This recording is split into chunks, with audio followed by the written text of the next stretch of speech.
Well, greetings everybody, and welcome to the latest edition of the Inworld Review. It is indeed the 20th of December, the grand old year 2015, and I'm pleased to say I haven't got the year wrong this year at all. Maybe next week I'll mess up. Anyway, it is actually the last week of, not the year, but the last week before the holiday season, which is seemingly celebrated pretty much all over the world these days, regardless of what its symbolism is or anything else. For once, we don't even have to worry about the hemispheres, because I know darn well there's a holiday season over in Australia too, where they're no doubt be celebrating on the beach, even though here in the virtual worlds, which seems to be very northern hemisphere biased, everything is decorated like winter, including my mountaintop, which is always winter, but is currently becoming a bit of a special winter for the odd event or two. Anyway, this is the Inworld Reviews, a program where we discuss and deliver news about the metaverse. The metaverse is the world of virtual worlds and other online immersive environments dedicated to creativity, collaboration, and learning and everything else, really. A whole lot of stuff. It's the transition as we move online from pages to places. Or at least that's my favorite metaphor of last year. Who knows what I shall think up next year. Anyway, just to introduce, first of all, the folks we've got here on the in the studio with us today. As always, I'm joined by my co-host, Maria Koloff from Hypergrid Business. Hi, Maria. Hi, Mel. Always a pleasure to be here. And next to Maria, we're also joined by James Atloud, who's doing a wonderful job on our filming and is here to join in the chat too. I'm wearing a rather nifty pair of antlers for the season, I see. So welcome, James.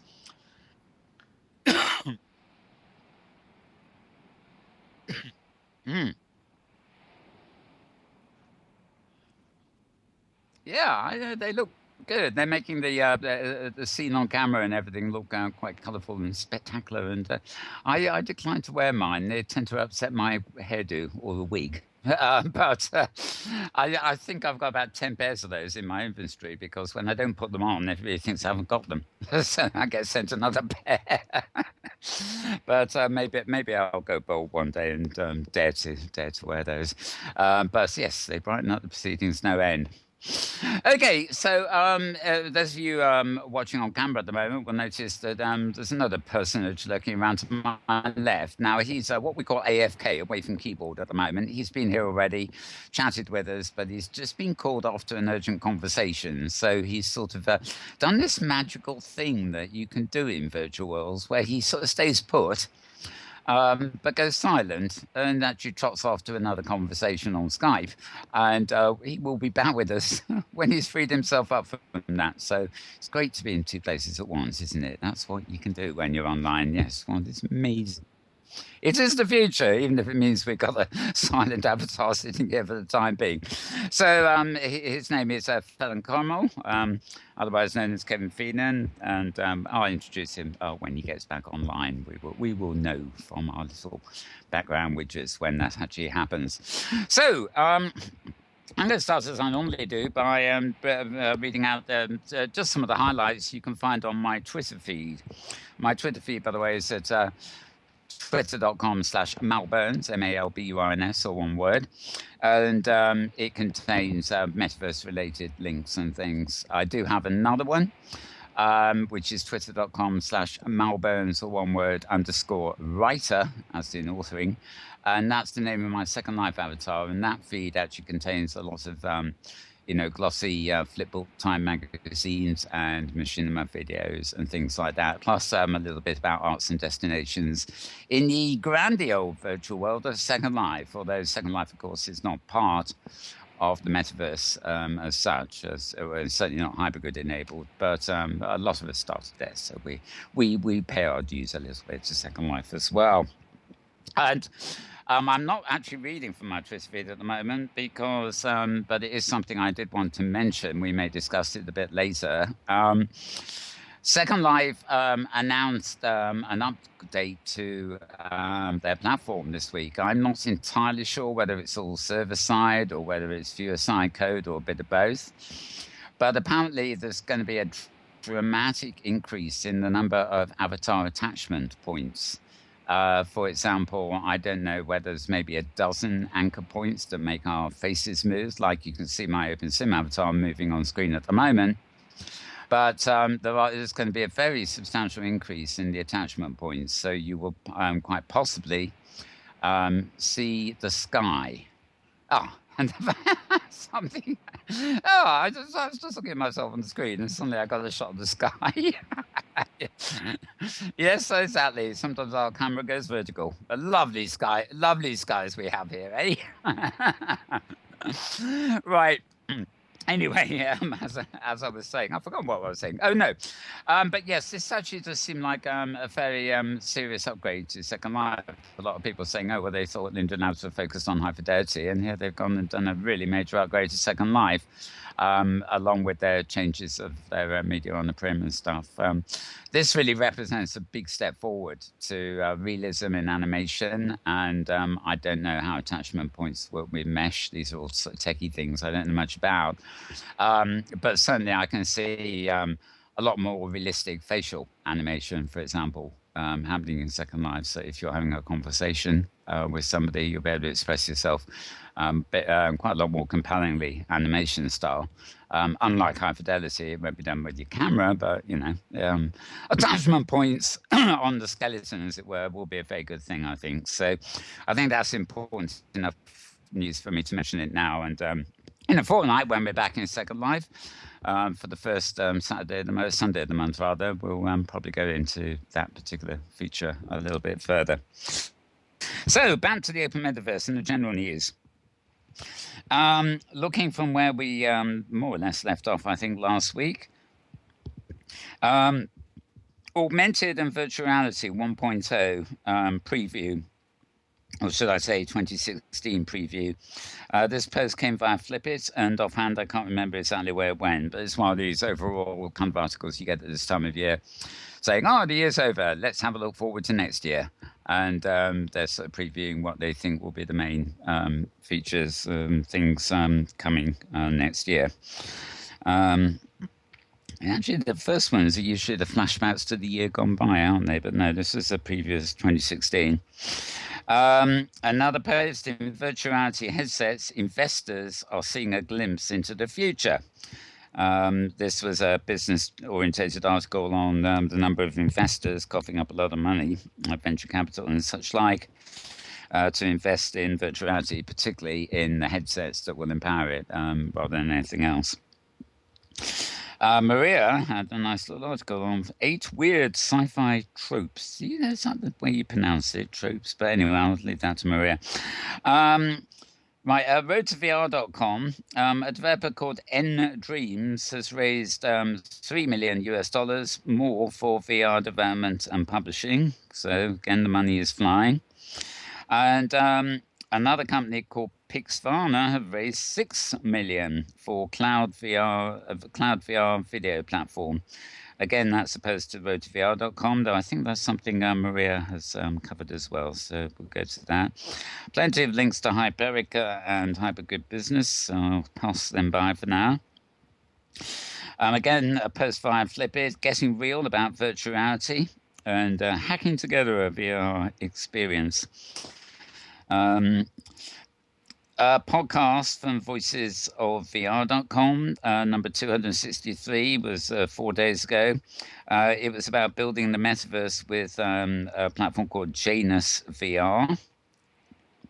Quite interesting, that. Maria has obviously published her 2015 OpenSim hosting survey. Or was that the call for the last minute? Anyway, I'll leave this all to Maria. Sorry, Maria. I'm jumping in as I read them. Mozilla, who make Firefox Viewer and the Thunderbird client and various other wonderful browser email software, have launched something called iFrame. There's an article on this at roadtovr.com, and there's a vague-ish sort of summary that Hamlet Orr at Second Life also published yesterday. Basically, A-Frame is going to enable websites to be virtual reality capable. And literally, you'll be able to start building them with what they say is one line of code. Now, I can't imagine building a VR website with a single line of code. And I suspect a single line of code is what activates the subsystem or the JavaScript routine or whatever it is. But Mozilla are actually saying that you'll be able to author a virtual reality site on the web page as easily as you go to an HTML editor and make up a web page at the moment. So that could be a major game changer, although as far as I know, there's nothing about A-Frame that provides any connectivity with any other protocols or It is.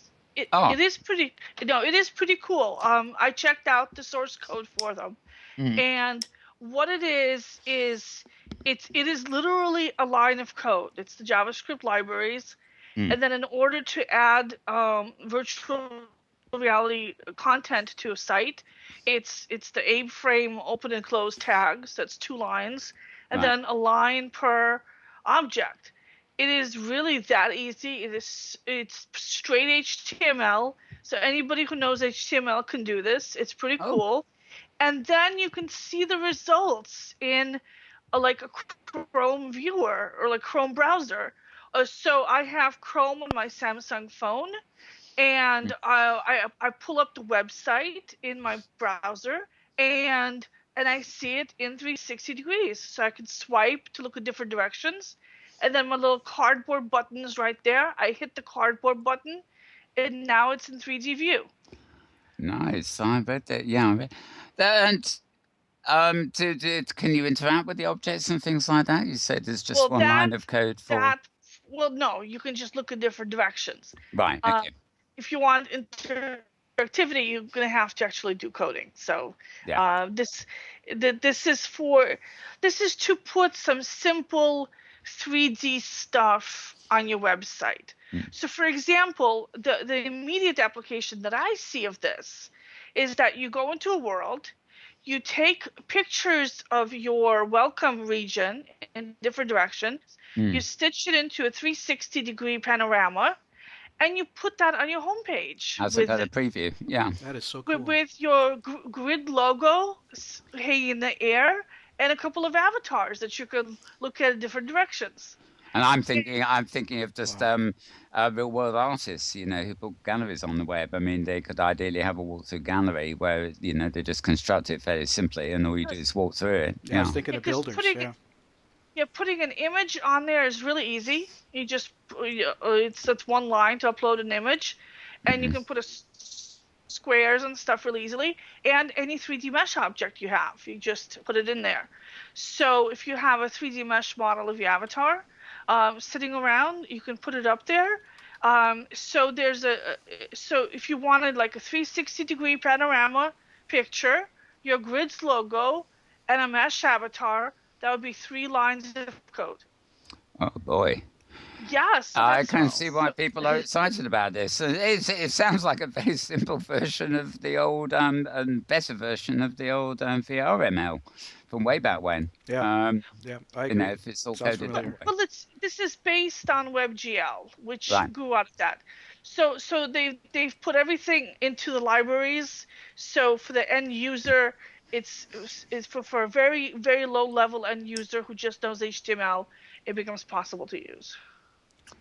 Right, this could change the world, couldn't it? Forget cool. loading views and stuff. All we need now is we're linking those pages to jump straight into, virtual world viewer. You can imagine having the simplified scene on the web, and then you just walk into it and click something, and it launches a proper embed or something. So yeah, I love the idea. So that's going to be great. By the sound of it, I will have to do what you've done, and that is actually check it out instead of just telling everybody about it. But presumably it works in other things other than Chrome because it's a Mozilla product, so it must work. Yes, it works on Mozilla and Chrome. I don't know if Explorer has support for full support for WebGL yet. I think they're working on it. Fairly unlikely. So it might be there.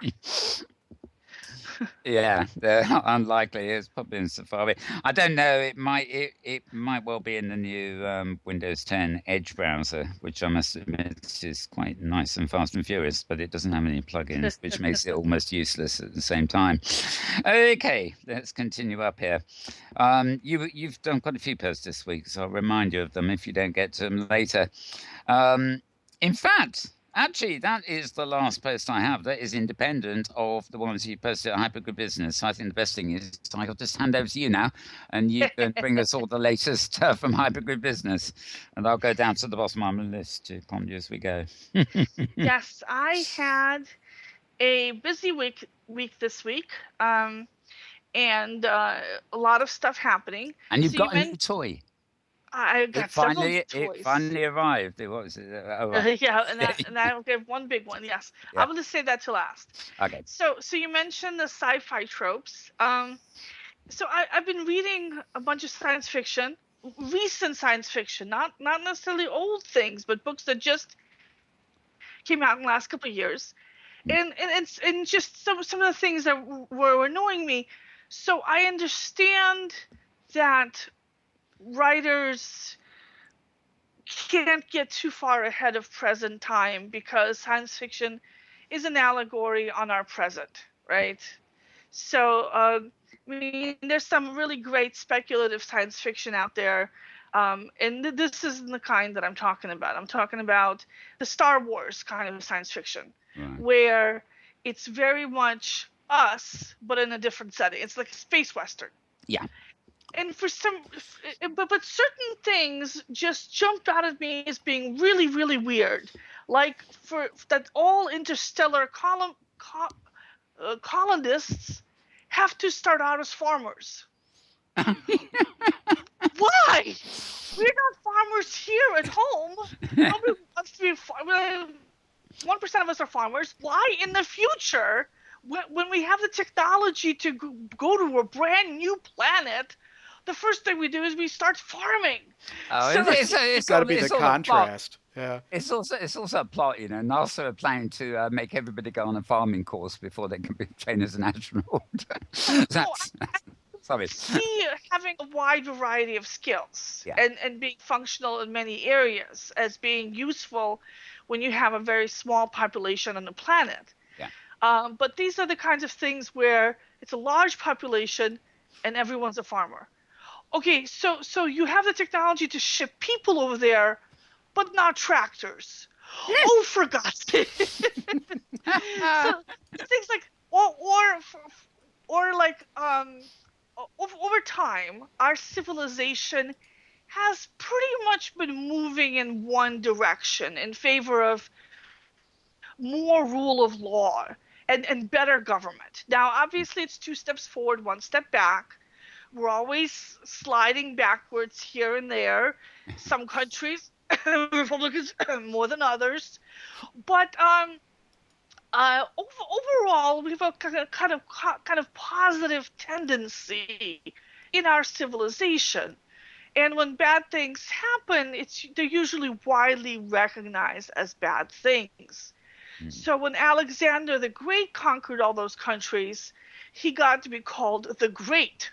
When Hitler conquered a bunch of countries and did ethnic cleansing, he wasn't called the Great. Our sensibilities had changed. What used to be okay and was celebrated back when is not okay anymore. We don't duel other people. We don't do all sorts of stuff we don't do anymore because we're like kind of civilized, And it's a common thing in science fiction that I see all over the place, that we go back towards political structures of the past. We have kings, we have empires, we have dictators, slavery everywhere, corporal punishment everywhere, all this stuff, and I haven't seen the latest Star Wars movie, so I'm not going to give away any spoilers. So I'm not giving away any spoilers. But in the previous Star Wars movies, you've seen all of this, and I think you'll find it's much the same again. I unfortunately was subjected to some spoilers I'd rather not have known, but apparently it's a rehash of the very Don't first tell Star me. Wars. Don't. Yeah, well, no, but no, I'm not going to give any. La I'm la not la giving. la la la. I'm not giving anything away. Anyway, moving on. Uh, so so so that's something that I see like coming up all the time. And another thing that I see is a total lack of understanding of patent laws by science fiction writers. When we get our longevity drugs, our youth drugs, our anti-aging drugs, our living forever drugs, yes, they will be expensive at first, and because they're not immediately life-saving, maybe insurance companies won't cover them, but 10 years from then they will go off patent and we will have cheap generics.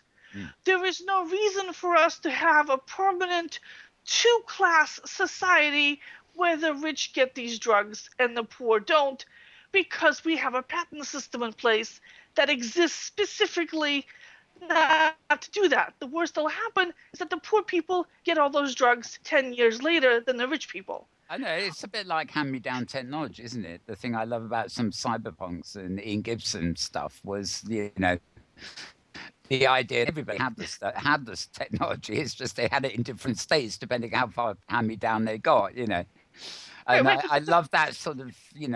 It was everywhere. It was just in different forms, It gets tested on the rich people. Yeah. The rich people get all the experimental drugs that don't work. Yeah. By the time poor people all get it, the stuff is very well, tried developed. and tested. Yeah, sure. And then the other thing is, the richer we get, the more economic progress we get, the fewer children we have. All the first world countries are below replacement rate in terms of population right now. We're within a generation of two of that happening everywhere on the planet. Yes, we're going to have demographic crises, but they're going to be the opposite of what people thought they were going to be. We don't have the richer you have, you don't have the more children. That's very interesting because I'm keen on very environmental stuff, obviously, and virtual worlds are part of that potential. But one thing a lot of the Green parties, I think the Green Party was accused of fascism at one point because they were adamant that there needs to be a reduction in world population. But I find what you've just said rather interesting because it would suggest that technological progress and wealth and stuff will take care of that by itself. We will naturally start reducing our population. Yeah, in a few years, it's going to be. We're already hitting crisis points in some European countries, in Russia and Japan, and in China, where there aren't enough young people to support the old people. Right. So, and the obvious solution, of course, is to raise the retirement age. If you're going to live to 100, there's no reason to have a 50-year retirement age. Retire at 75. It's politically difficult to do that, but at some point you're going to have to do that. You're healthy, you're out there, you can continue working, so go back to work. I have no sympathy for these happy, healthy, retired people who are like, oh, we want to get our Social Security early. Oh, Anyway. So anyway, so those are my personal beefs. And let's move on to some actual OpenSim news. Fair enough. I might come back to that other subject later. Appropriate timing, yeah, that was good. Pity Phelan's not here yet, so we probably have diverged already. But never mind, carry on. Yes. The Kindly market released some numbers, and there was a little bit of controversy surrounding them because they did some housekeeping. And all the naked skins that were in the general, kid-friendly categories were taken offline. And I have no problem with this. I actually was a culprit here. I was one of these behaviors. I created a Hillary Clinton skin. And I used a default skin, I think, from Linda Kelly, one of those CC0 licensed skins as the base for it. And her skins are naked and anatomically correct. And I didn't even notice this because, a skin's a skin's a skin. Right. Yeah.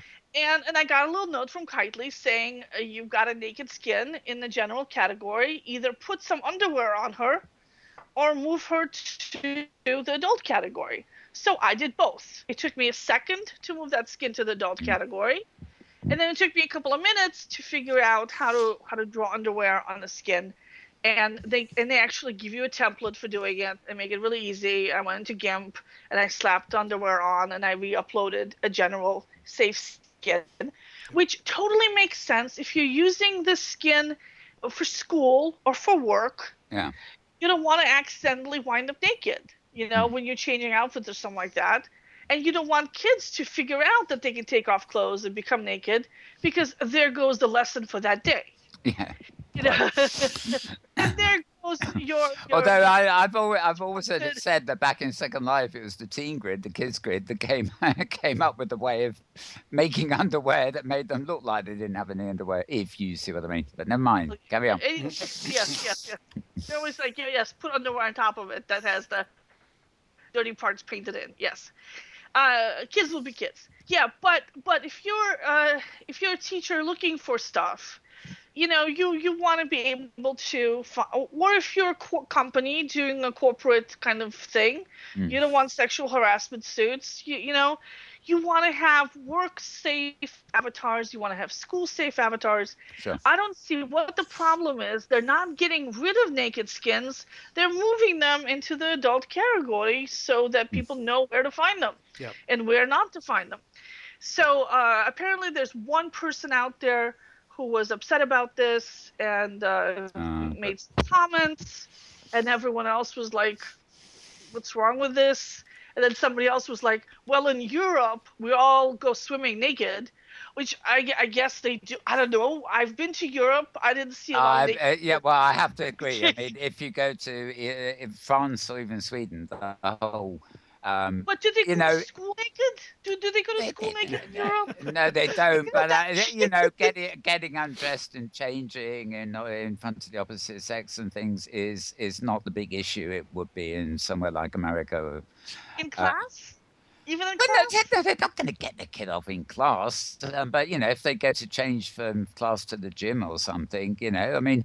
It's like public bathrooms. They are they're unisex in France half the time. Really? It's so funny. I mean, whenever I get, it's nobody's bothered. Okay. I mean, there's still cubicles and things like that for an element of privacy, but the whole notion that everything's got to be partitioned off isn't there. So, these things, whereas if you go to like Islamic countries, for example, it's probably even in the other direction from what we consider to be the norm. So, I mean, these are lots of differences everywhere, So I thought that the Kindly had a decent compromise set up. Yeah, it sounds reasonable. Yeah. So it sounds reasonable. But anyways, the result of all this, the total count of listings actually went down a little bit. So they went from 11,804 now, and it was 11,847 before. So they lost about 80 listings. Yeah, but the number of hypergrid listings continued to go up. Right. So the ones that were lost were all of the non-exportable ones, and the exportable ones actually gained almost 150 listings. So that's been an ongoing trend in the Kitely market, that more and more merchants are kind of embracing the risk of selling to the 100 plus hypergrid enabled grids that Kitely connects to, and saying that the increased income is worth the increased risk. Yeah, I mean, it's an extended market they can't avoid. So, Yep. So I liked seeing that. Okay, so I got a Discover headset in the mail that I ordered. Yes, overpriced plastic. That's your headline. Yeah, overpriced plastic. It costs $30. So if you're paying $20 for a cardboard headset, or $25 for a cardboard headset, which some do go for that much, that I guess $30 isn't that big a step up. No. But you can also get a cardboard headset for $5. It's just cardboard and 2 lenses. You don't really need to pay $25 for it. And in this particular case, it's a plain cardboard box plastic thing that stamps out. There's a touch button on that makes it pop out a little bit more, so it folds a little flatter. It's pretty sturdy. It's got a little silicone flap to hold the phone in place. I dropped the phone the first time I tried doing it because it's kind of rubber bandy and it falls. It can fly out of your hands easily. So be careful with that. It looks a little childish. It's bright primary colors. But if you're buying this for a kid, buy him the Mattel Viewmaster. The Mattel Viewmaster is cheaper and way nicer. Way nicer. So, okay, I'm going to interrupt you very briefly, Maria, just to let our viewers know that our guest, who I sort of half introduced at the beginning, has now arrived. And he's sitting here on the left of me. His name is Kevin Phelan. Otherwise known as Phelan Corrimal, and he's a familiar face here, really. Welcome, Kevin. Hi, thank you. Sorry to be late, but I double booked myself and I completely forgot. Yes, there's always a danger, isn't it? We'll come round to. You've got quite a lot of exciting news to tell us, so we will come round to that for the moment. At the moment, we're still going to Maria's headlines from Hypergrid Business, but feel free, along with James, to butt into the conversation if anything Maria comes up with is worthy of comment, shall we say? So, for now, back to Maria. Well, I'll butt in here too, Maria. Between the Viewmaster and this one, what about phone size? Is there a limit on how big the phone can be to fit the headset? Well, with this one, no, because it's a plastic strap that holds any phone, and there's no side or top or bottom boundaries. Okay, yep. The strap can stretch over pretty much anything. The only problem, and I had this with my phone, is if you line it just the wrong way, the edge of it hits your power button. Okay. So or volume buttons, maybe. Yeah. I don't have volume buttons on the front of my phone. Okay. But I guess when they're on the side, could be. But in my case, the power button is right on the front of the phone, the on/off, the home button, and it just hits it right there. With the Viewmaster is pretty expandable in there, but there is a limit. I forget what the limit is. I will look it up for us, and I will have it for you guys in a second. So, so if you're buying a headset for a kid, I would suggest the Viewmaster because it's a lot nicer. Neither one of these has straps, but the Viewmaster is just a much more solid, more fun headset to play with. The one thing I can see doing with this headset, since it's all plastic, it's easy to clean. So if you have a public office where you want to have headsets that will fit any phone, any size phone, and are really easy to use, then and you want to incorporate branding on them, you can get this one. It comes with a clear case, clear plastic case. It's and if you can get in your company colors and put your logo on it, I can use that. Like if you're a real estate.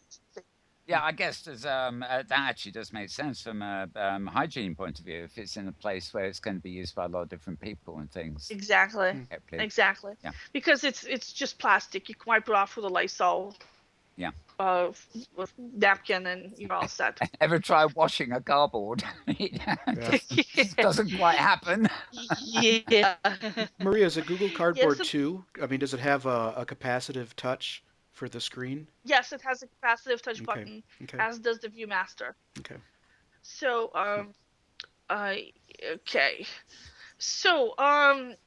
let's see. Next. I did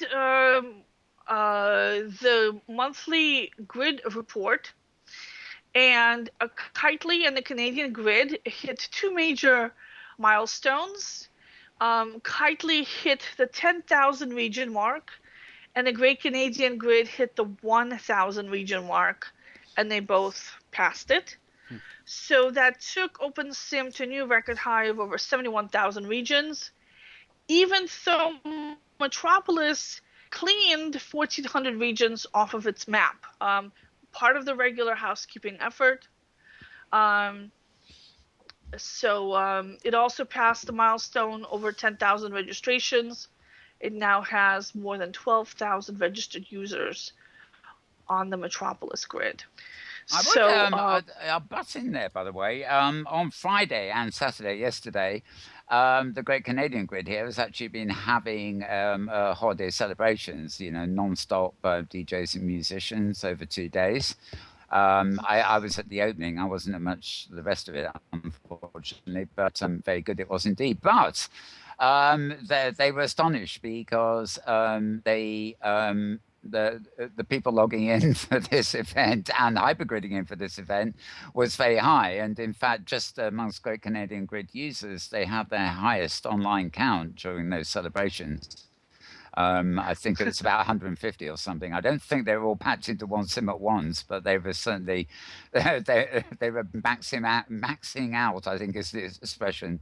So clearly they got a lot of traction for that, even though it wasn't even featured in the the hypergrid directory. So I thought I'd just get that in, and congratulations to Canada as well. Yep. Okay, so yeah, the Viewmaster fits phones between 5 and 6 inches in size. So most of the late model iPhone and Android phones, and it's currently available for $22 from Amazon. And you can also get it at Target, Walmart, Sears, a lot of stores if you're looking for a last-minute Christmas gift. I strongly recommend the Viewmaster. It's a lot of fun.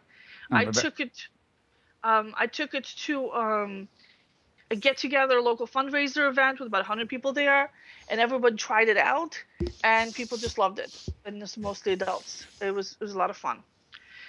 Okay, so Kitely, OS Squid also gained a bunch of regions.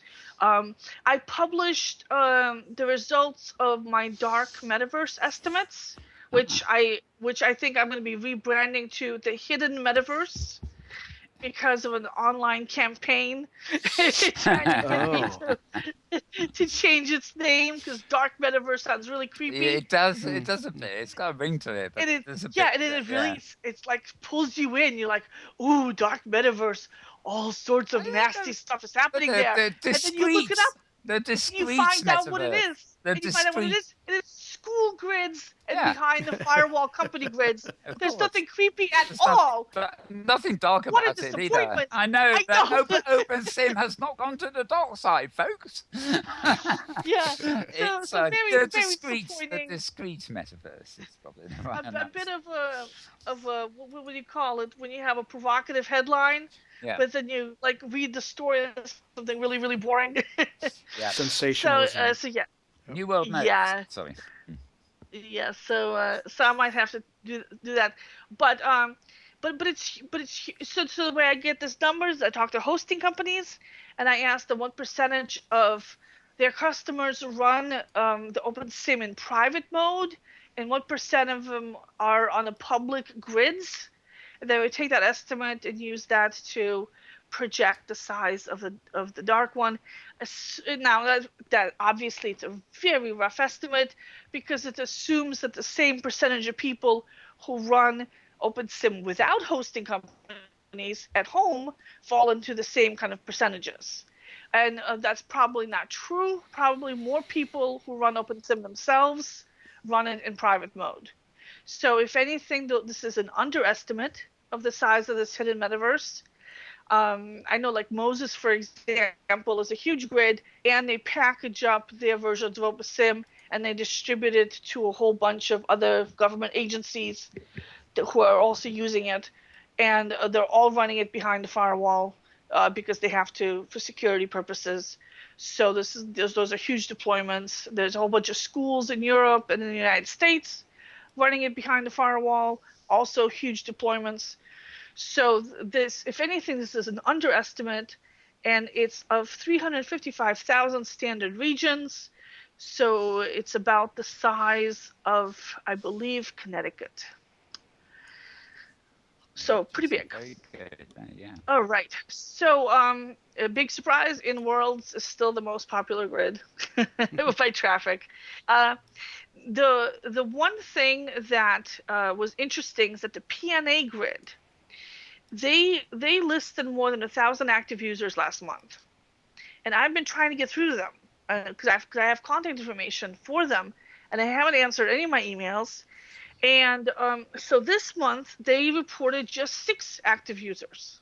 Ooh.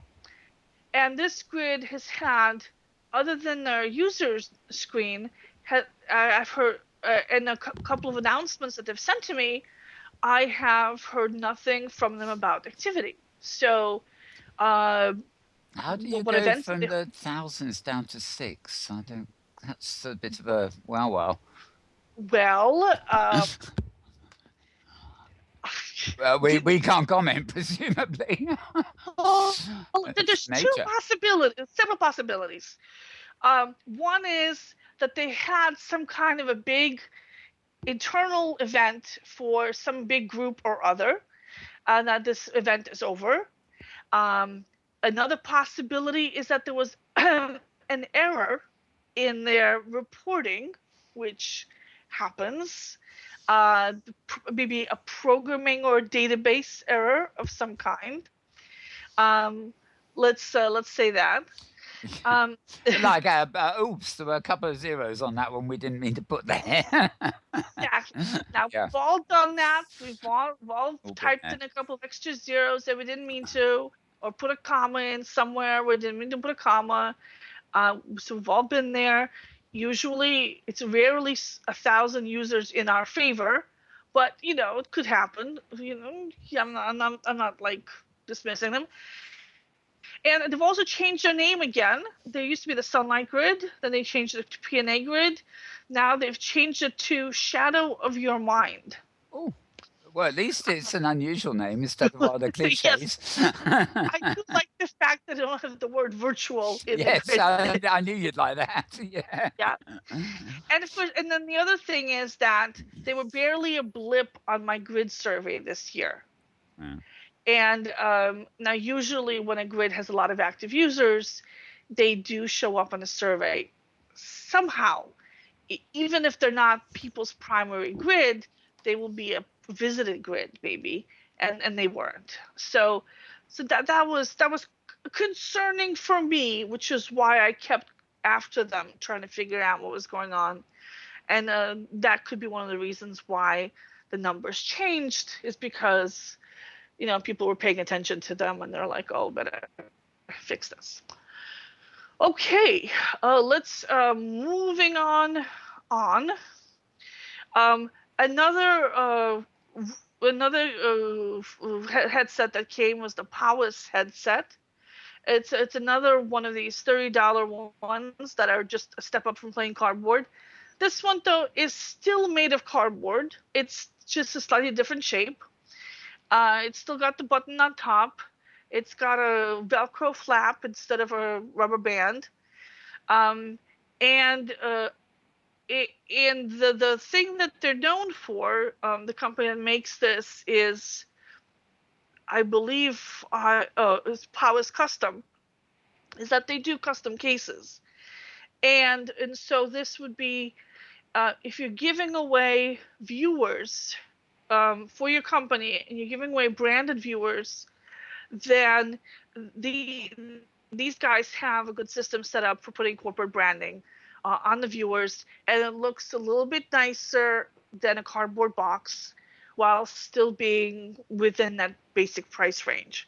And they have a few examples of branded viewers that they have, and they look pretty nice. Definitely better than a cardboard box, because it's a sleek, round shape, but not something that you would worry too much about, and it fits any size phone. So I would not recommend for people to buy this as their primary headset, because it's not that much better than a cardboard. It's not that much more durable than a cardboard. You can get a nice plastic one for the same price. But if you're looking for something for corporate branding, this would be a good alternative to the Discover one. All right. ExoLife has released some IAR and OAR files, which are worth looking at, because there's a holiday one and some dresses and some functioning calendars in there. So that was a nice thing of them to do. And they have a winter wonderland region, with the gift shops and an outdoor cafe and skiing and ice skating and realistic winter weather and holiday animations. And they have a Hanukkah village as well. So that's pretty cool. And both of those regions can be previewed on the ExoLife grid, which is on the hypergrid. So I want to thank those guys for doing that. We have a contributed column about the growth of continuing medical education training. And this is from Hyperfair. And Hyperfair is it's an alternative to Second Life. It's a proprietary business platform that's designed specifically for virtual conferences. You do get an avatar, and their viewers are totally customized for business conferences. So this is a nice thing that they're doing here. They are moving into the kind of the WebGL space with browser-based environments, which I'm looking forward to seeing how that happens. And I'm waiting to hear back from them about whether they're planning to add virtual reality support as well. And they're quoting a study that says that next year, half of all doctors will be using online platforms and virtual platforms to earn online continuing medical education credits. So that's pretty cool. That's up from 7 to 9% in 2008. So big growth there for medical education online. And I guess they want to get a piece of that market. I have divided up all the VR headsets and apps and stuff into 5 major ecosystems. And we have, I did a profile of each one. The Google Cardboard's the biggest one right now, with over 16 million users and lots of companies lined up behind it. I think in second place is the Oculus ecosystem. That's where the Gear VR fits in. They're an Oculus partner. You got Facebook, you got all the brand name recognition, and there's a bunch of headsets that are already on the market that are Oculus compatible, like 3 Glasses, AntVR, and Deepoon, that you can buy all of them on AliExpress. And they have a lot of games like Eve Valkyrie and Alien Isolation and Elite Dangerous. So it's been around for the longest, so they've got the most developers working on their high-end games. So they're a good candidate for a successful virtual reality platform. Then you got Sony with its PlayStation VR, which is a closed ecosystem, but they've got their distribution channel. Many people already have a PlayStation console in their home. They've got great relationships with developers and a whole bunch of announced games ready to go when the headset comes out next year, including also Eve Valkyrie. Those developers are making that game for both platforms.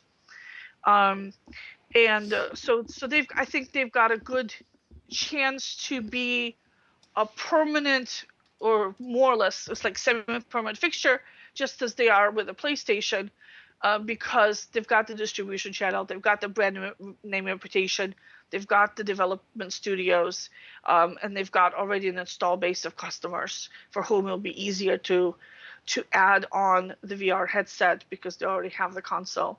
So I think they're very well positioned for virtual reality game playing, not necessarily for anything else, but for game playing definitely. Then you got the HTC Vive, which is an awesome headset.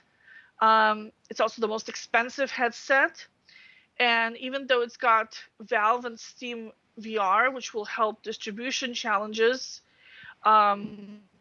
it hasn't been getting as much brand name recognition as the others in here, and it doesn't have as big a community of developers. GameFace, another headset that I've talked about before, said that they're going to be part of this community, part of the HTC Vive. They'll support their applications, but still, it's a very small group. I think, even though they might have the best technology from what I've seen so far, I think they have the hardest. I think they're going to have the hardest time breaking through because of the price and because of the smaller ecosystem. Then you have kind of an also run OS VR, which hasn't been making any splash at all. The goal is to create an open source alternative to the Oculus Rift and the PlayStation and the Vive, and it's backed by Razer Leap Motion, Jaunt, Intel, and Ubisoft. And there's a hacker development kit available for pre-order for $300. But I haven't heard anything at all about these guys. They don't have any really big names. They don't have a really big distribution network. They don't have a lot of big name development houses, big name titles. So I think they're going to have the hardest time of it. Unless they join one of those other ecosystems.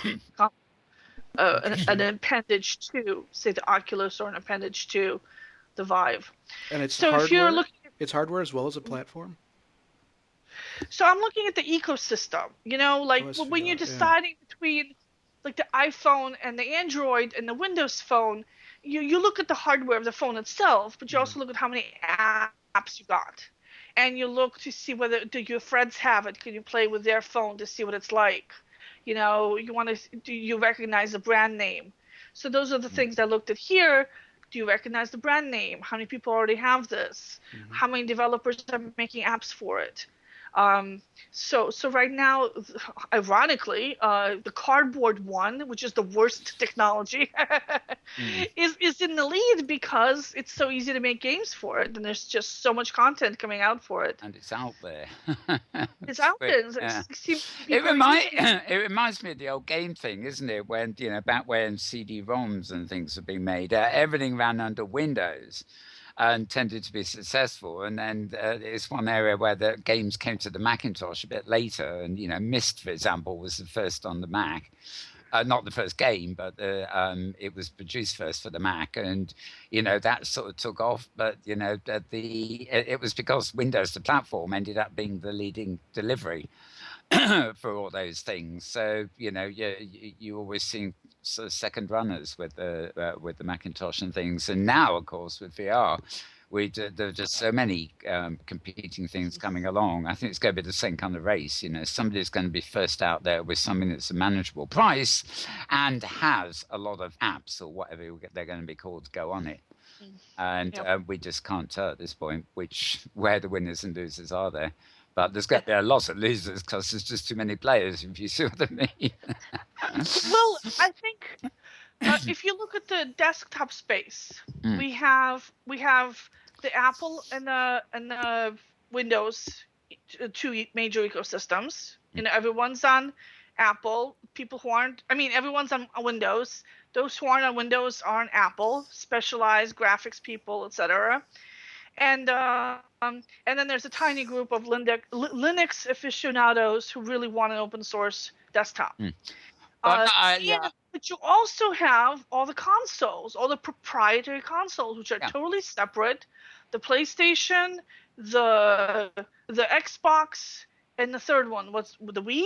Yeah, I was going back to days of CD-ROMs and things where it was a fairly clear-cut sort of thing. I remember how Windows people went absolutely berserk when they finally found that Myst was going to be available on Windows. and Mac fans went very berserk when they finally found a big title was going to be ported to them. But it was always this way. It's almost like the games would have fans of their own, and the fans were very much part of the platform they were playing them on. Whereas, and this, I think, is the parallel to what's happening here. Years later. So we have like the 6 home-based ecosystems, the 3 game ones, and the 3 desktop ones.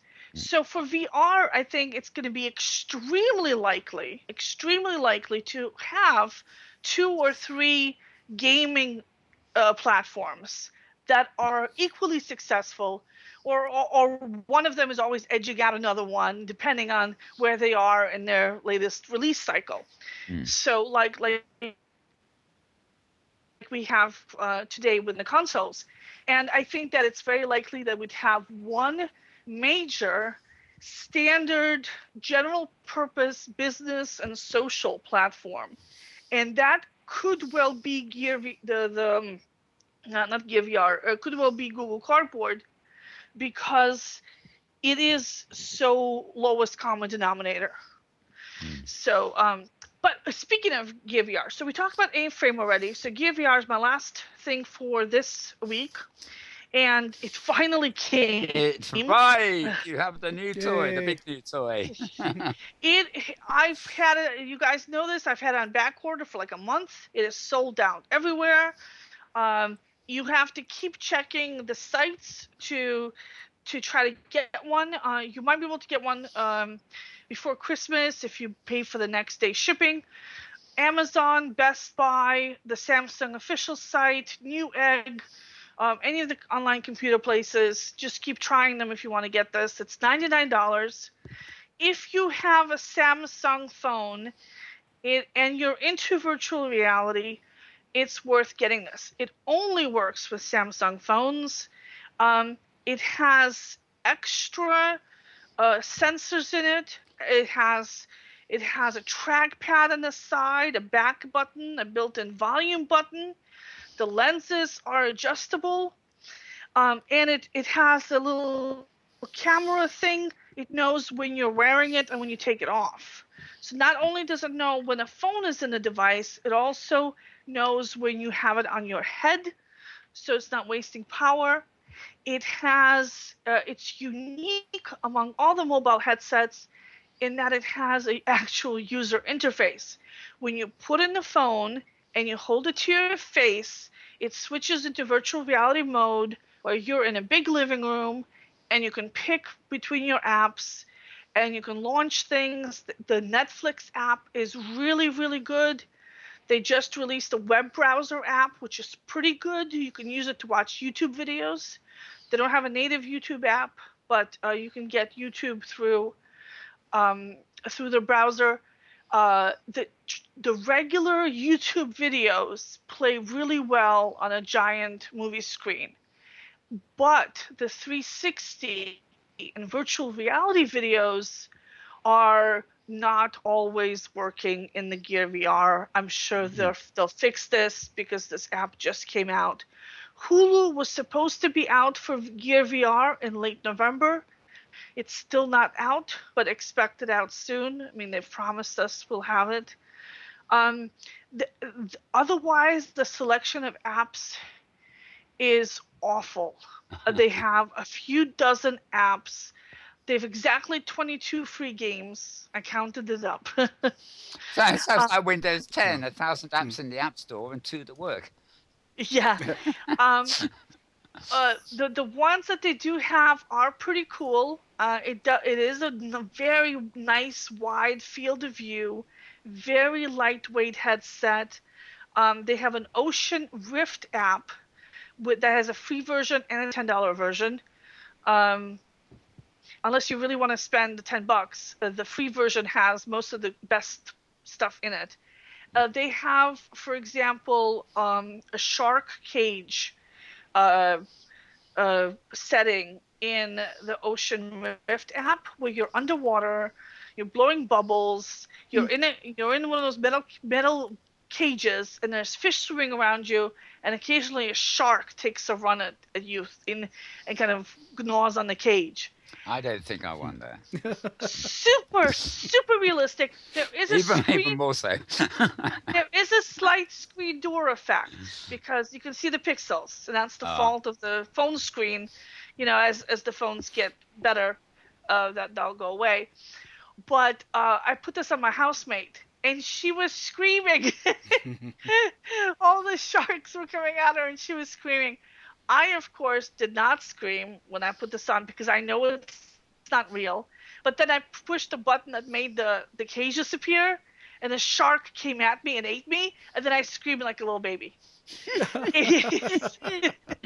I love me a fly on the wall watching you playing with all these things. It is really good. It is really immersive. Of all the mobile-based headsets, it's the best hardware and the best graphics currently available, the lowest lag because it's got extra positioning sensors in here. It's the best, but it's only got a few apps. It doesn't run the Google Cardboard apps. It only works on a handful of phones, and you have to take the cover off your phone in order to put the phone in there. I have a really thin silicone case for my phone. I had to take it off in order for the phone to plug in. But ironically, when I kept the phone case on and tried to force the phone into the Gear VR case, it didn't register as being all the way in, so I could play my Google Cardboard apps. It's a feature. I don't actually recommend that. Faulty fitting is a feature. I think I was breaking the connector there by doing that. I need a Meta Maria webcam that just lets me watch you experimenting. I do that. It must be very funny. Yes. So, but now I have this huge collection of headsets. Now I'm going to keep some of them. I love my Ling VR. My Ling VR is about the same size, weight, and shape as the Gear VR. It's half the price. It's the same field of view. And it, of course, works on any phone and runs all the Google Cardboard apps. It's the closest comparison. And like I said, it's half the price. So that's the one I want to keep. But I've got a whole bunch of other ones, and I'm thinking of raffling them off after the holiday season in return for, I don't know, people submitting shopping destinations or something like that, or something. That'd be useful for everybody. Competitions. I meant to mention earlier when you were talking about skins and Gately, and you mentioned the Hillary Clinton. Just as an anecdote, there was no comment anywhere on our YouTube replays responding to "Can you guess who Maria was?" No, she was. You remember you offered that as a competition. I remember. No. There's no need to find a prize because no one ever entered the guess on that one. So I totally forgot about it. Yep. So and the apps also seem a little bit more expensive than the apps on the Google Cardboard store. That's hard to have a apples to apples comparison because the apps selection is very different. But for example, Lamper VR Firefly Rescue is available on both platforms, and it's free for Google Cardboard for the Android, 99 cents on iOS, and $2.99 on the Gear VR. Weird. Yeah. So okay. I think that's kind of typical. Well, I've one question, Maria. Just one question. The Vive was delayed. Was it last week they announced a delay till April 2016? Yep. And do you have any inkling what the surprise technology is? Can you even imagine what it would be? No, me neither. No, nobody. It's could be like a new head strap or something. Who knows? Yeah. It's an anti-gravity headset, so that it floats above your head. You don't have to wear it. It floats. Well, nice. Hopefully, and probably. I mean, I've seen that there's going to be redesign on the headset itself. That's a little sleeker. Yeah. And I believe that they might be working with something with the peripherals. So they have, what is it called, the Lighthouse system right now for this headset, which is a little cumbersome. It's a room-based VR system.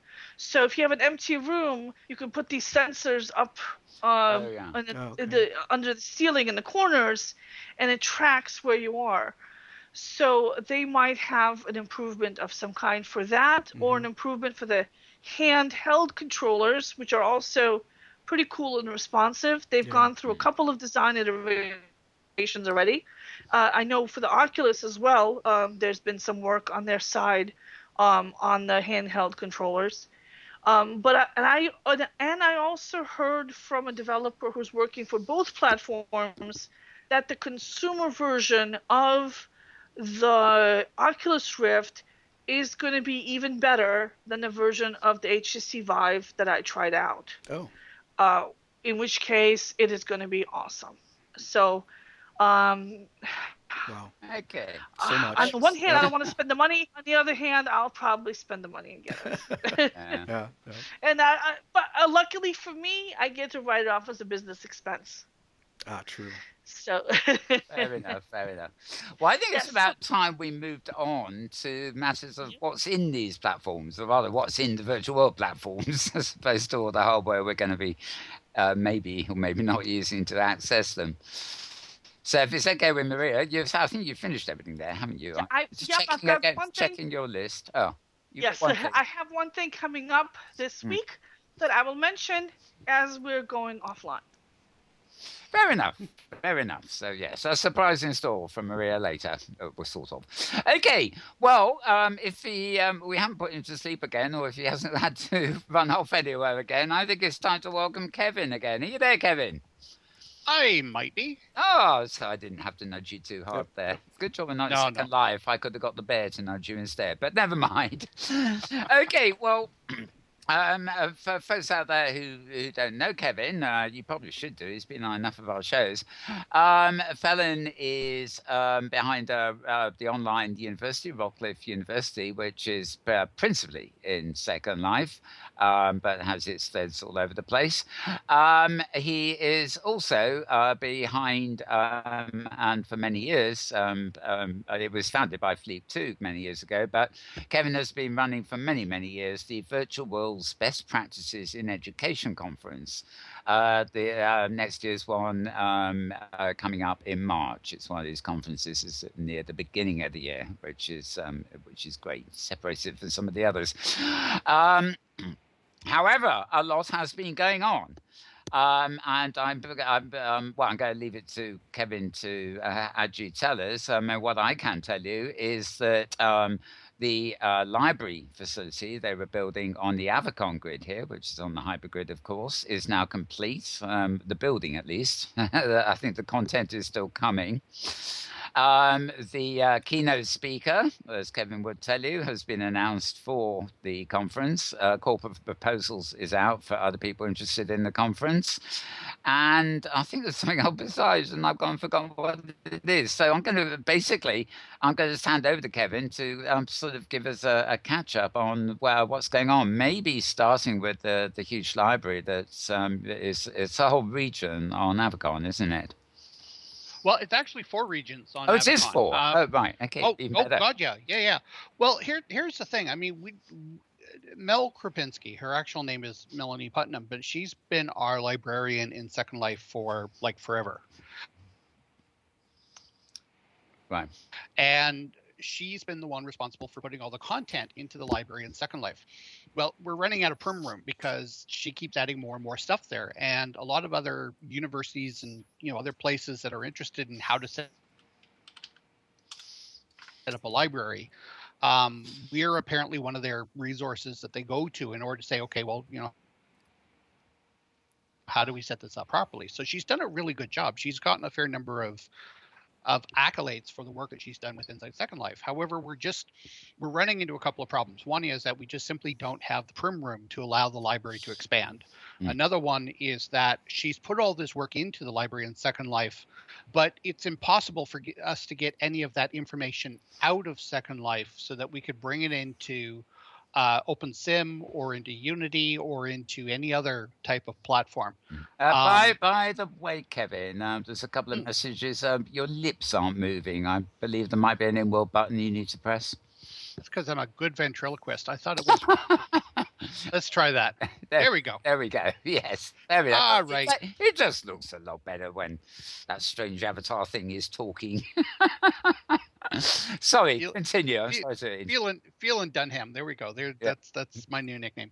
The so we're running into a couple of problems, most of which everybody's known for a long time, right? I mean, the thing about Second Life that has been really cool all the way along is that we can create derivative works. So somebody builds something and then, somebody else takes that and they add to it. Somebody else takes that and they add to it. And so by the time you get to a lot of these really cool things that you really want to play and distribute and take out and do other stuff with, there's so many content providers that have provided little bits and pieces that go into those particular objects that you'll never meet the rules of Second Life's terms of service in order to export any of that information out of that environment. Cool. Right? Because essentially you have to have full permissions. Everything has to belong to you, graphics, tech, the tech, everything, right? Yeah. And it's just, that's not the way we build in Second Life. It's not to a large extent the way we build in OpenSim, at least not that I've seen so far. So we have this problem. We need to be able to export. We need to be able to transfer and move stuff around because nothing that we do is uniquely done by one person, right? So we're essentially sort of starting over from scratch with this library build in Avicon grid. For regions, we've got the main building structures now in place. It's been sitting there mocked up for but I finally knuckled down and got the actual building structures in place. Nell's now starting to go in there and she's starting to add content. There's a lot more content that will be coming in January and February. I'm hoping that by the time VWBPE comes along, which would be March 9th, that we'll have in there that it will be a really nice showcase for everybody to see as part of the conference. So, we're really sort of looking forward to that. There's all kinds of things that I've been talking about for years that we would really love to do with a library setup. I've always insisted ever since, day one of Rockcliffe that, a library is really for any type of university research center, anything devoted to knowledge and education. A library is always the most central component to what really drives everything else. Because everything's about, I don't know something, where do I go to get the information, right? And so, it's if you don't have that, you don't have the ability to transfer information and knowledge between people. So over the years, we're talking, we're getting close to 10 years now. Over the years, we've been talking about these different things that could potentially be possible. But a lot of the really cool things that we would like to do with these particular types of environments, a lot of them are going to involve databases, connections to databases, a lot of really advanced manipulation of objects within inside a virtual world. The whole idea of being able to do a search in a particular topic using a semantic search and being able to visually see in 3 dimensions the results of what it is that you're doing. Right now, you go onto Google, you get a 2-dimensional list of your search results, and 90% of the time, you have no semantic identity that goes along with that to identify whether or not, if you ask for a foot, are you talking about somebody's foot? Are you actually talking about a unit of measure? Are you talking about a component in a building construct? And language, doesn't matter what language you're using, always has these symbolic components to them. Yeah, it's a major problem with search on the web. We're always falling into this trap. You get useless results because it's not up to that filtering. Completely. We, about 5-10 years ago, we were all talking about, the semantic web. Well, we've never really gotten there. Search routines have gotten better, but they've gotten better at finding more information inside larger data sets. Nobody's really really gone and tried to tackle the idea in terms of saying, when you're looking for something, this definition or that definition, right? And so there's a lot of things that it may be easier to visualize in 3 dimensions. When you are looking for something, you require multiple search terms. Each term has multiple semantic definitions that go along with it. If you could visually of those particular things where you could eventually go and say, that's what I'm looking for, not all this other stuff, right? Not all the other stuff that Google's providing, but that's the definition that I'm looking for, and then being able to tailor how you're getting information on that particular subject from that point forward. That to me is a huge component in terms of something that could potentially be possible inside virtual worlds, but there's still more tools that have to be developed. We still have to have a lot of the back end components to this stuff really sort of in there. And so, we're trying to tackle some of this stuff, and I'm assuming that at some point Google or somebody else is going to tackle some of these things long before we will. But what we want to do is be positioned in such a way that, maybe there's pieces that we can contribute to that particular effort. But if not, then, once those particular components become available, we want to be able to have them available inside these. But you're also in a position of being, educational. You're non-profit. And, when I see search results and things coming up, I mean, not only is semantics element not there, but it seems they search for advertisements before they search for the information. You are constantly getting sponsored listings up the top and adverts down the side and everything else like that.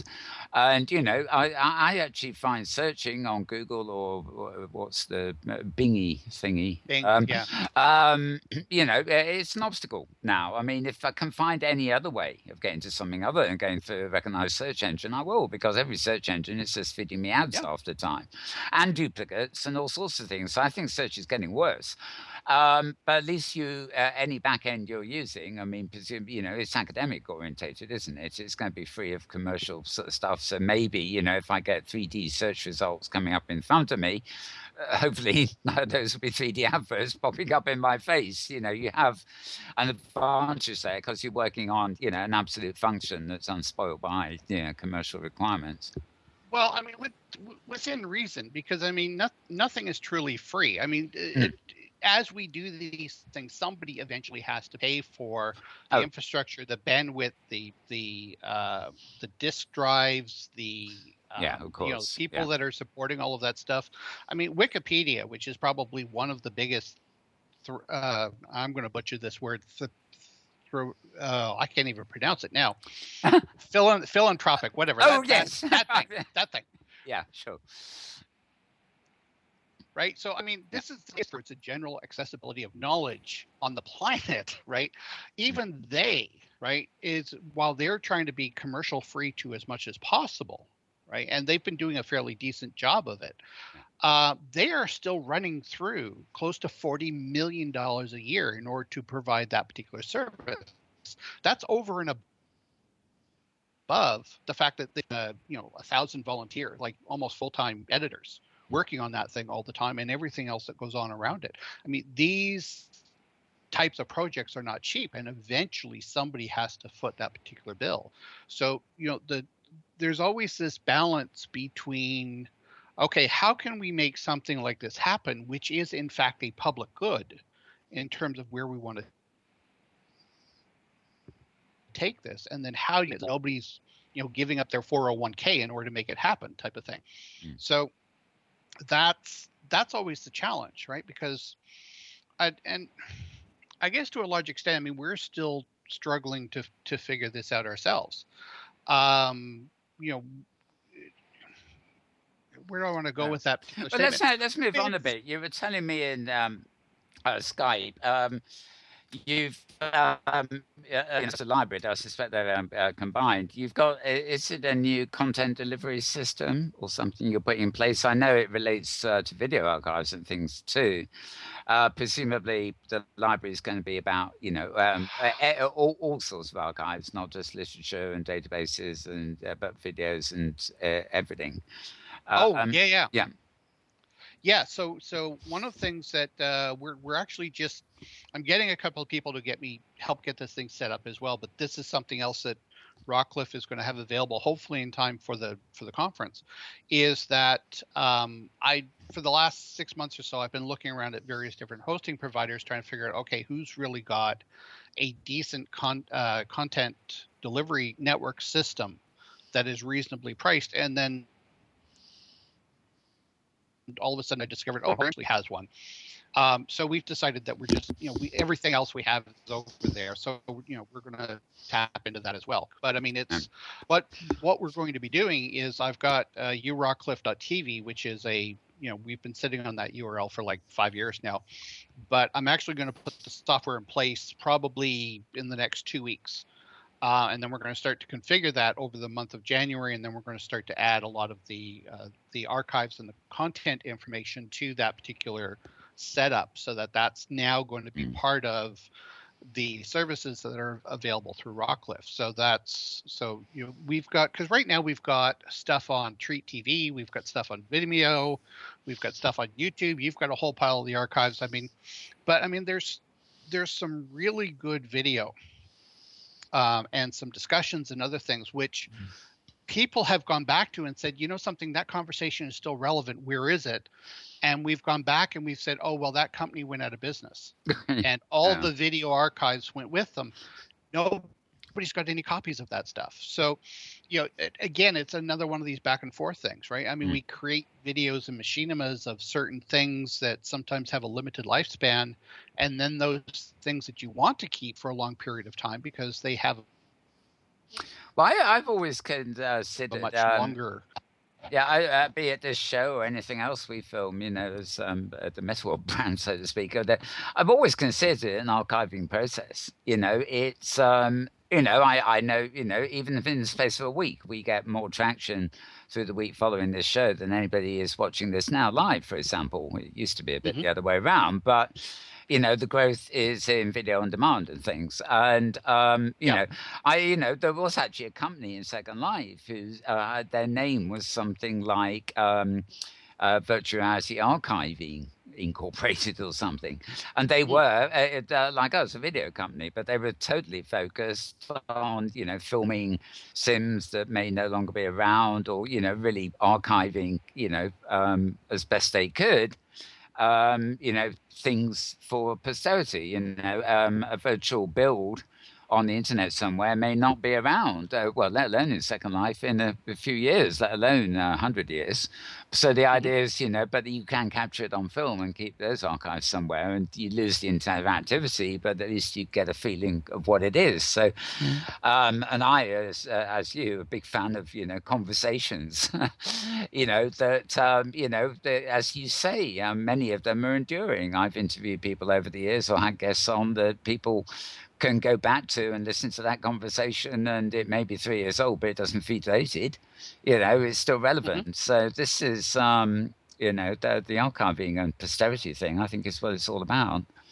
Well, this is the thing that I've been finding it's been very frustrating. Is not the fact that there's been all kinds of people that have helped us with all kinds of videos over the last 10 years in terms of how long we've been doing this, but it's when you lose track of some of those things and people come back to you and say, what happened to that particular video? I'd really like to see it again. That people in fact are paying attention, and they do have long-term memory in terms of certain conversations that happened at certain periods of time.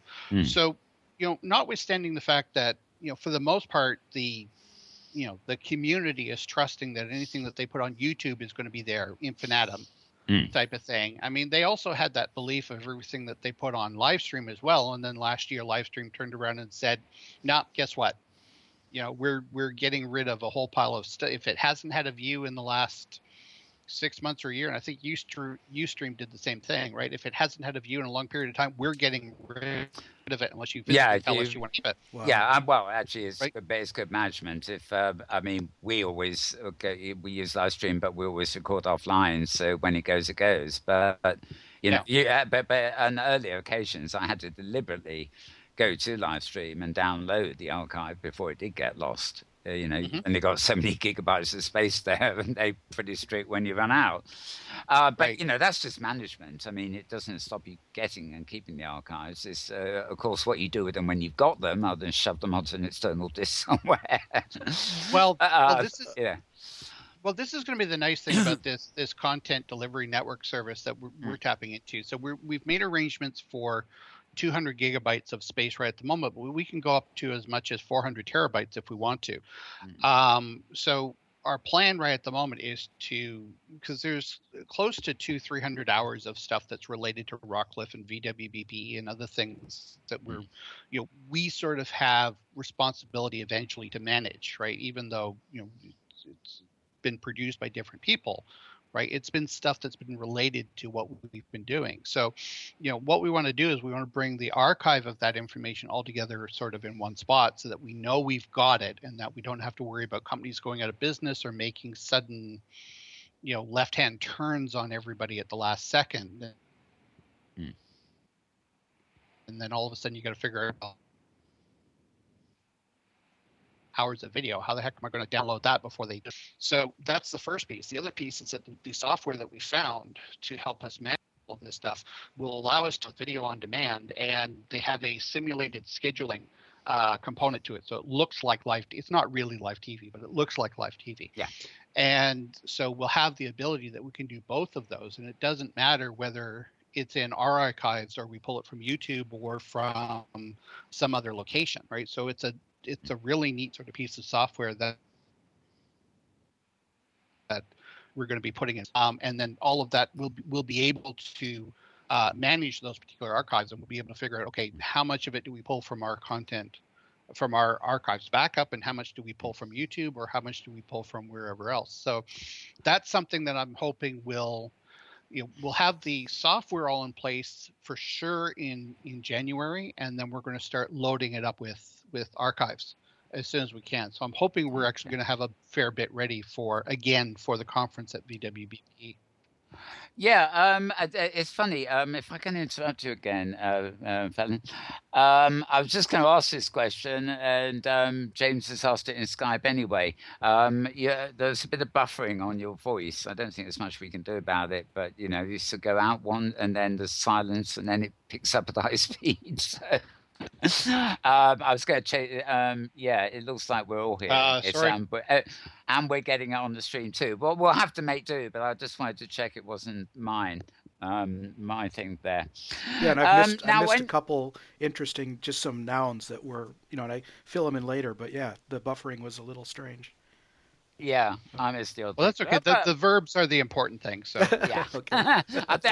Most of it's coming through fine. I apologise to our listeners. It's probably live stream or Skype playing with us. So so long as it doesn't get incomprehensible, I won't interfere with it unduly. Now, just switching back from what you said with the content management system, which I guess is part of your back end and the whole thing you were talking about with the library. The library itself, obviously. I can imagine there's going to be rooms in there, maybe devoted to particular subjects where people look up documents and stuff like that. But are there any, is there like a cinema in the library build where people will be able to go and look up these replays of these videos? Or is there like a viewing room which will be a continuous channel of selected stuff?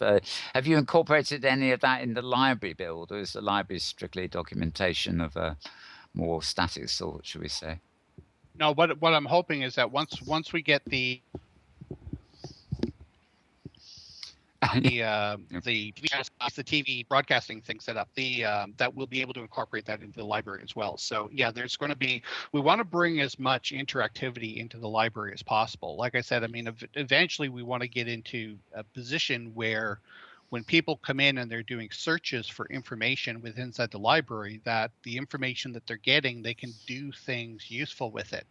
So, obviously in a 3D environment, the most useful thing that you can get is a spatial arrangement of information logically set up so that you can have a better idea of the information that you're looking at.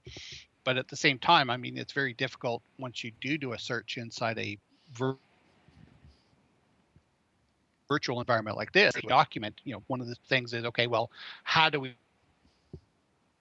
manage that effectively? So this is where our library, our Rockcliffe Wiki, library campus wiki is going to come into play, and then also connection to various databases and what have you. So, we still need to experiment around with a lot of things in terms of, what does in fact best practices look like when you're trying to do something like this, where you're trying to do a merge between your two-dimensional desktop, where you're actually maybe doing a slide presentation, or you're creating a Word document, or you're working on a spreadsheet, and how you work with these databases, how you push and pull information from databases, and where does 3D sort of fit into that whole mix of things. And because we really haven't had the proper tools to do that, I think a lot of this is wide open space in terms of what a lot of the capabilities could be as we move forward.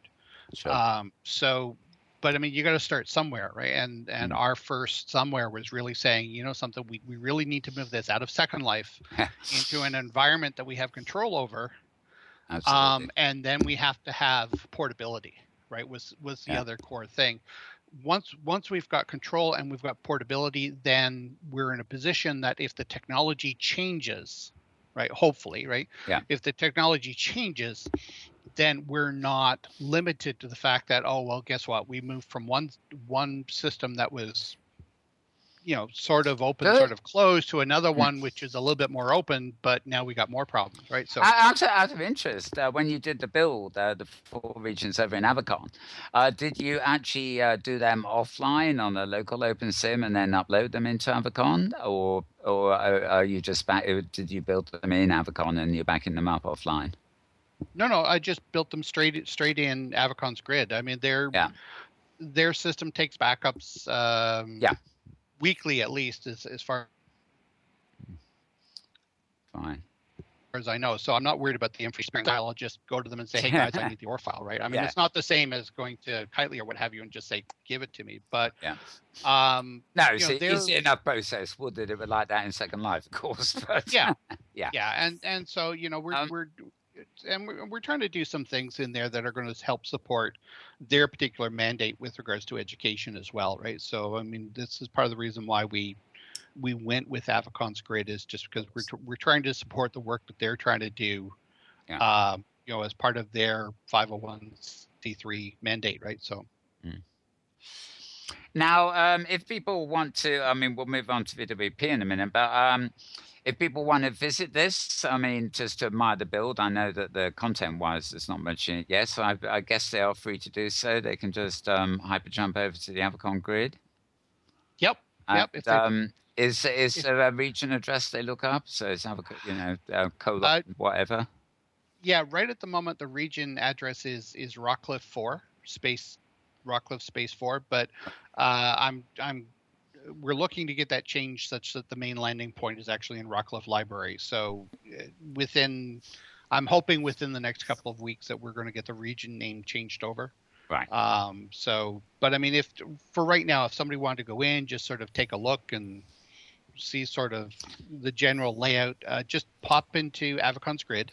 Yeah. And then look for Rockcliffe. We're actually just a couple of spaces away from the main landing point. If you bring up the map, just down and to the left a little bit, and we're right there, right? Yeah, I think there's actually a teleport sign, in fact, right in front of you when you land anyway. So yeah. Well, the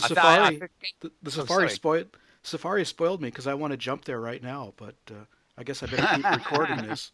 Well, there's more stuff to come. We've just barely scratched the surface. I mean, there's only a couple of odds and ends in there right at the moment, but knowing Mel, once she starts getting going on bringing over additional resources, like I said, I mean, she's in Second Life, she's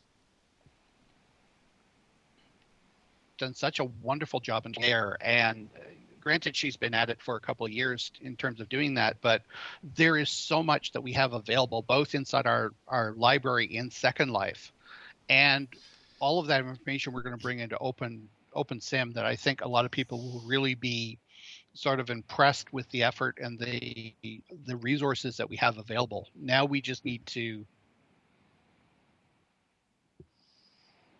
sort of get this tight, because like I said, one of the core things we really want to do is for every object that's inside the library, we want to have at the very minimum, we want to have a corresponding entry inside our library wiki, such that people will be able to interact with things both in a virtual environment and in that sort of 2D type world that we're all sort of used to. Yeah. So, at a very minimum, this is where we're starting, and then we're going to extend that to databases, and then we're going to extend that to more interoperability. So, we have a very concrete plan in place in terms of how we're going to go about it.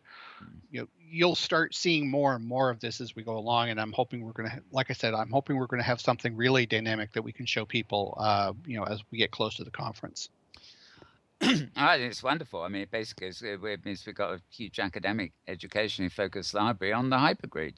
That is not only on Avacon, but I mean, people will be able to access jumping in from all over the place, presumably. And yep. And I think it's great. The archive itself being in 3D, so to speak. Now let's move on slightly, because the other facet that is, strictly speaking, a Rockcliffe project, I suppose, if we're going to have to categorize it.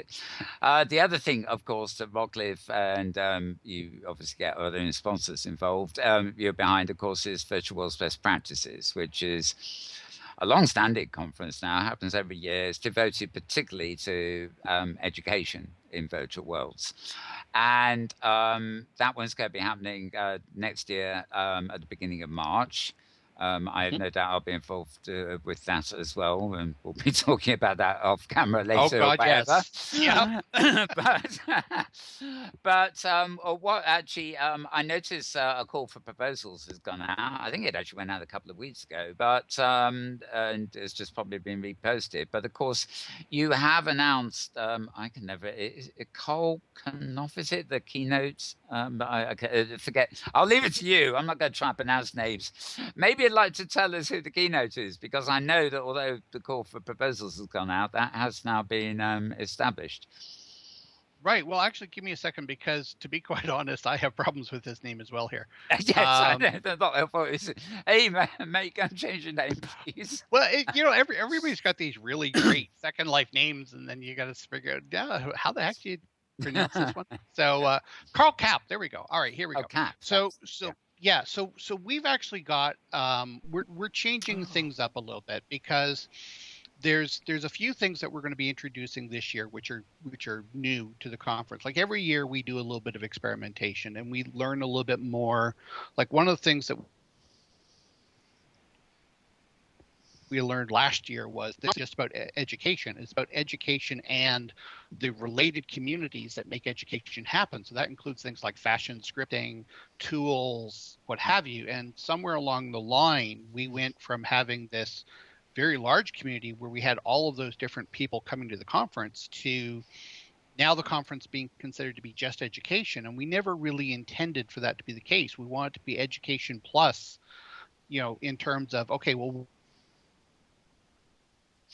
where does education take the point of education? So we want to include those other communities as well. Yeah, I think that largely depends on how you define education, really, because I think of training and tutorials and just the concept of learning. Now, to me, all that comes under education. But, somebody who wants to learn how to make a mesh jacket or make a skin in Second Life, for example, they want a tutorial. They want it trained, To me, that may seem like it's out of the academic framework of what you call education, but I mean, it's far from it. It's still very much part of education, and educating people to do things in virtual worlds as well as using virtual worlds for educational purposes. They're interlinked, aren't they? Oh, very, very much so. I mean, there's nothing that you can do in a virtual environment involving anything, right? Education is just one component, but even if you talk about music, if you talk about fashion, music is never about music in Second Life. Music is also about the people that create the animations in order to make the artist move. It's also about how it is that you bring it's about broadcasting. It's about how you work with audio. It's about how you work with different sound effects. It's, to a certain extent, I always refer to it a little bit as it's like going to a David Copperfield show, right? I mean, you're in a virtual environment, you're fooling your senses into believing something which isn't really there. I mean, it's there from a perception standpoint, but all the components that get you to that are quite often not directly related to the actual thing that it is that you're looking at. So if you're looking at education, it's never just about education. It's about education plus the scripts that you used. It's about education plus, the textures. It's about the different people that sort of made all of that stuff happen, and so they really need to be part of that conversation. I'm sure you know this. In fact, maybe you were there. This year I sort of stepped in to help with logistics on the Open Sim Community Conference, which of course, again, Avacon was the promoter of. It was a cut down affair because we thought we needed one this year, as opposed to maybe a fuller one next year.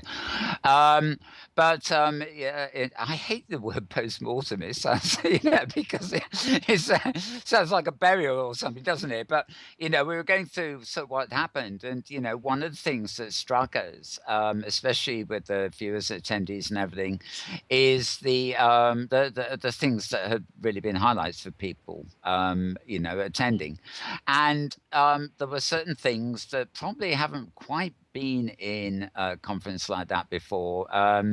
There was a second day, which was sort of a hypergrid safari exploratory sort of day, so it's a bit more of a fun thing.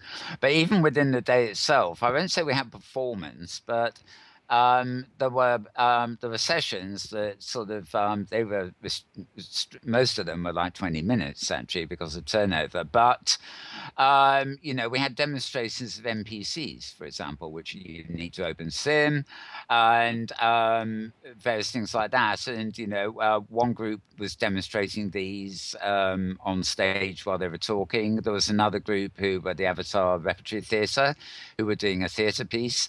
And they obviously couldn't do a whole theatre show in the time slot, but they did a little scene and they used it to demonstrate all the possibilities of the things they were working on. And these were highly successful sessions.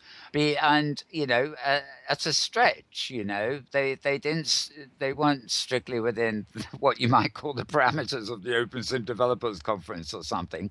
That the focus there was more in the morning. These things were more like in your conference name, best practices. We actually showed demonstrations of things. It wasn't all just academic talk or possibilities or little pitches. It actually, was slightly entertaining too, because people saw for real the things that have been talked about. And I think that's very much the sort of thing you're saying with VWBPE. It's not all about just people standing up and telling what can be done, or even necessarily showing what can be done, but actually really involving people in the process that the world itself represents. Yeah, absolutely. And this is we're trying to we've developed the community as a practice track specifically to address that particular issue, because we want to make it very clear. I mean, yes, there is an academic component to what it is that we're doing, and yes, we do get a lot of academics here, but the academics, the people that are doing the instruction and the training, can't do their job if we don't have the community of practices available to support what it is that they're trying to do. And so we really do sort of need that marriage between the two. And that was something that was always sort of implicitly understood by everybody in the first couple of years that we were doing this conference.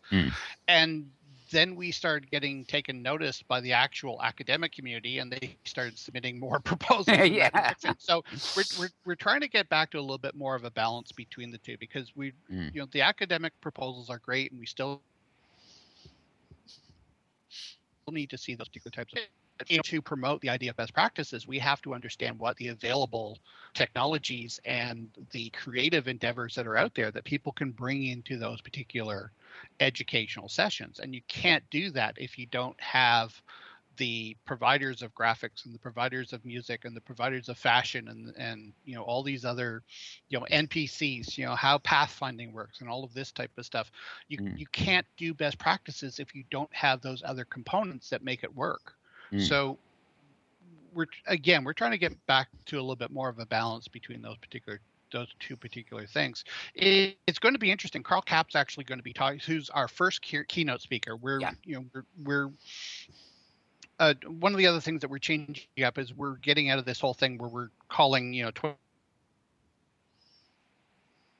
25 speakers featured, or we're down to what is traditional as part of a conference, which is you've got maybe 2, 3, or 4 main keynote speakers, and then you have all these other wonderful sessions, right? So and Carl Kapp is the first of about 4 keynotes that we're going to have as part of the conference, and a couple of the others are going to be announced in the next couple of weeks. But he's actually really focusing around games and gamification in virtual worlds and different things that you can do with this type of stuff. So his talk is going to be really, really interesting because he's sort of like eyeballs deep in this type of stuff in terms of how do you really bring this idea of gamification to the educational space, and how do we make this really work for a lot of things, and where that particular space has been going the last couple of years. So, I think his is going to be a really interesting keynote to actually to be in attendance with. So I'm really looking forward to that one. But we do have more that we're going to be announcing. We've confirmed who they are, but we're waiting to get their abstract before we actually publish that, so that we've got their bio and their abstract all together in one spot, and then we're going to start publishing who they are, who the other ones are in terms of speakers. Yeah. So, but again, Letty is going to kill me if I announce any names prior to her announcing anything. So I'm not allowed to say anything just yet. Wait till we're up there. Yeah. Well, that's great to hear that Carl Kapp's going to be there. I've loved his blog, so I'm really thrilled about it. Yep. Yeah, but I mean, one of the big things that we're looking for, though, I mean, and of course, every conference goes through the same thing, right? Is because you've got a deadline for the call for proposals, right? In our case, that's say this out loud, January 17th, right? Call for proposals are due by January 17th. And you always get this big worry, right? Because you get a whole pile of people that are really eager, and they submit way up front, and then you get everybody else, right? Which is submitting things sort of, at the last minute. So, of course, we really do want to expand out on the open sim component of what it is that we're doing. We really want to expand out on the immersive environment. The virtual set. So, if people have, and it doesn't matter what the technology is. I mean, if you're talking about OpenSim, if you're talking about Unity, if you're talking about EVE Online, I mean, if there's unique things that people are doing with inside these spaces where they have a walkthrough or something, an immersive tour that they would like to be able to bring people on, we would like to know about it, because I mean, we would, the 2 weeks before and the 2 weeks after, depending upon how many of these things we have, we will fill up all of that space. Absolutely. With as many virtuals as we can sort of get our hands on, because I think the more people see the creative endeavors of what other people are doing, that will start to stimulate the ideas in terms of, this person did this, like that whole thing with the NPCs that we saw at OSCC. That was just incredible. I mean, like having the opportunity to go in and actually be able to play around with something like that, and not just sort of see, here's a little demo, right? It would be really cool if we could take a 2-hour session with them and say, okay, could you actually show us hands-on how this stuff actually works, right? Yeah. That would be awesome, and we would love to get something like that as a proposal for the open sim component of the conference. Now that's similar type of things. So that was the other thing I was going to ask. I mean, when we were talking about Rockcliffe and the library, it became obvious, how impractical the walled garden of Second Life is for some things. The conference has obviously, back from the old days, traditionally been based in Second Life, but at least the last 2 or 3 years, there's been one day which has been held on OpenSim. Do you see the reach, any of the reach more over here onto OpenSim and the hypergrid, or do you still find it that a compelling part of the audience will be wanting to be in Second Life? Well, something, I'm hoping it will be the case, because I mean this will be now the 4th year that we have done an open sim component to the conference. Like, what our original intention was that we would slowly expand to other grids, right? So we had originally, it was just Second Life, and then we went Second Life and open sim, and then we did Second Life, open sim, and Cloud Party, and then of course Cloud Party did the horrific thing, is they all fell victim to money, and they allowed themselves to get bought out, right? So Cloud Party disappeared. But I mean, we were looking to sort of expand to different environments, right? Where, we could go in and we could look at, how does this interrelate as we go through, looking at different environments where you could be using this for collaborative efforts. But as we've been going along with the OpenSim component of our conference has been getting a little bit bigger every single year, and we've been getting a little bit bigger audience every single year. And so we're hoping that trend is going to continue, because I think as Maria pointed out, I mean, you could just look at the numbers, right? This is where a lot of people have been moving to in terms of their creative endeavors.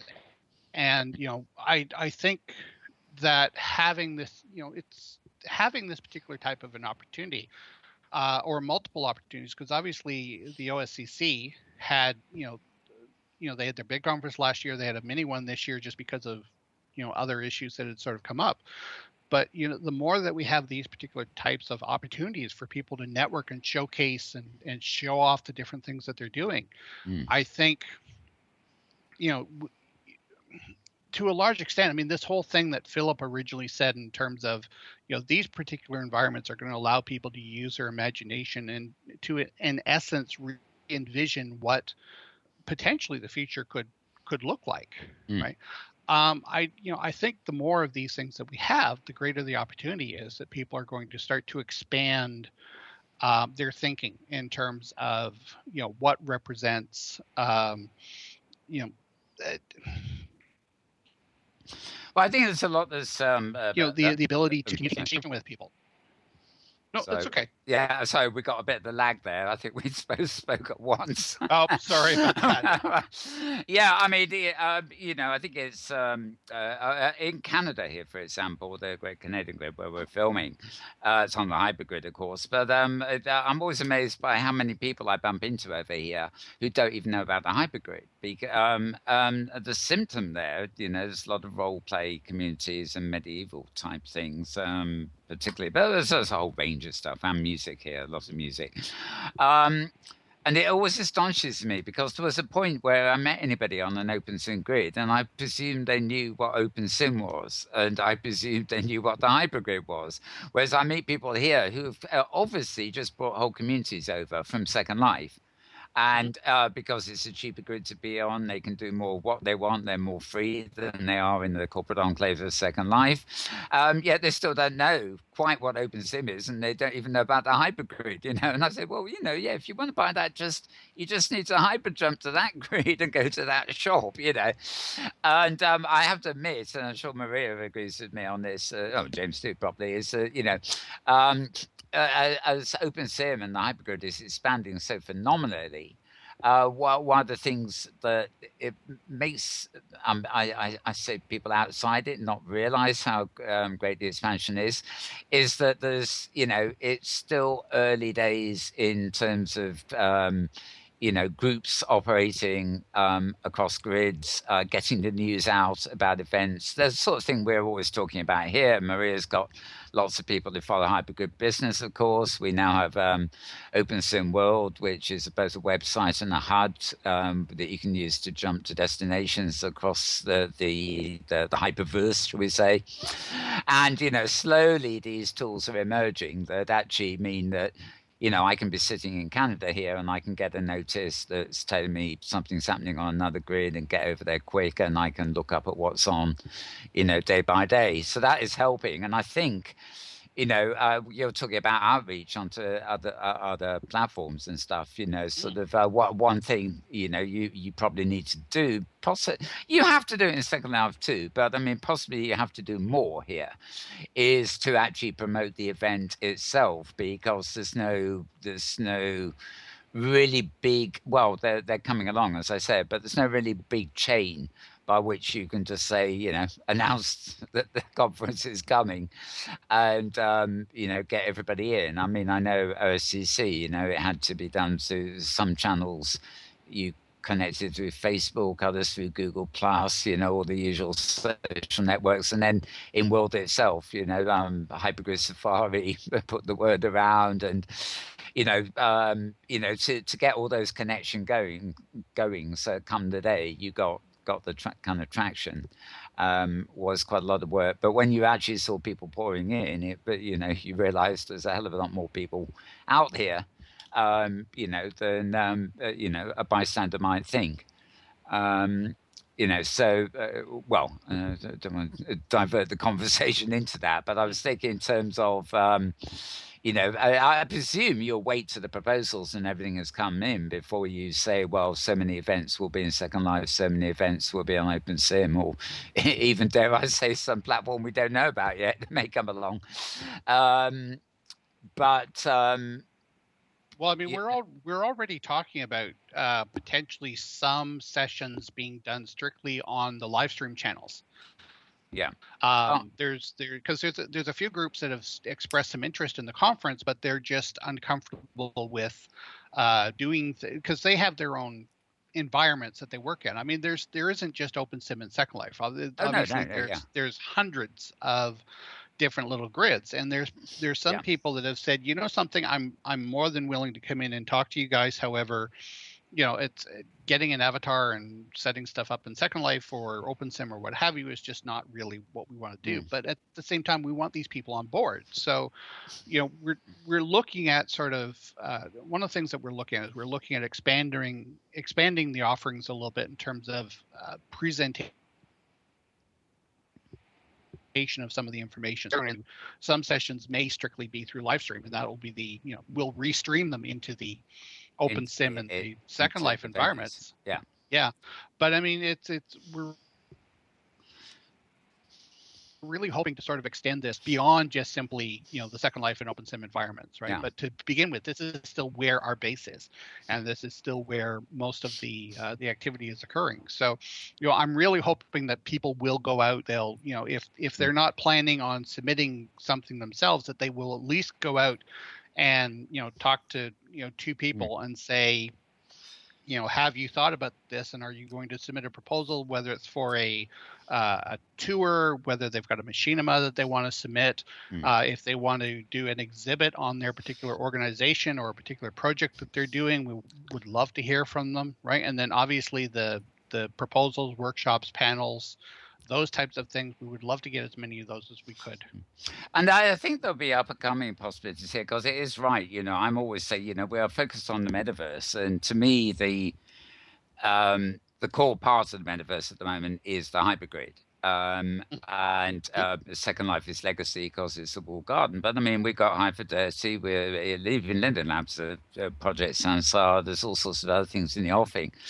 And something that's intrigued me of late, and this isn't directly related to the conference, but it's probably an example, and I have mentioned it before, is the apart from the news this week, the Second Life's viewer have lots of more attachment points on the faces and stuff, and become more realistic. I don't know how that will work with viewers outside Second Life, but it will be in their main viewer very shortly. Second Life, of course, have moved from the SL Media plugin into the Chromium framework. And I've already seen examples, of that, where somebody has logged themselves into Second Life, and they have then made a web viewer for Second Life in a very primitive form. They've logged themselves an alt into Second Life in that web viewer, and they've put the web viewer on a prim. So they are standing in Second Life looking at an alt in a different instance of Second Life that's displayed on a print.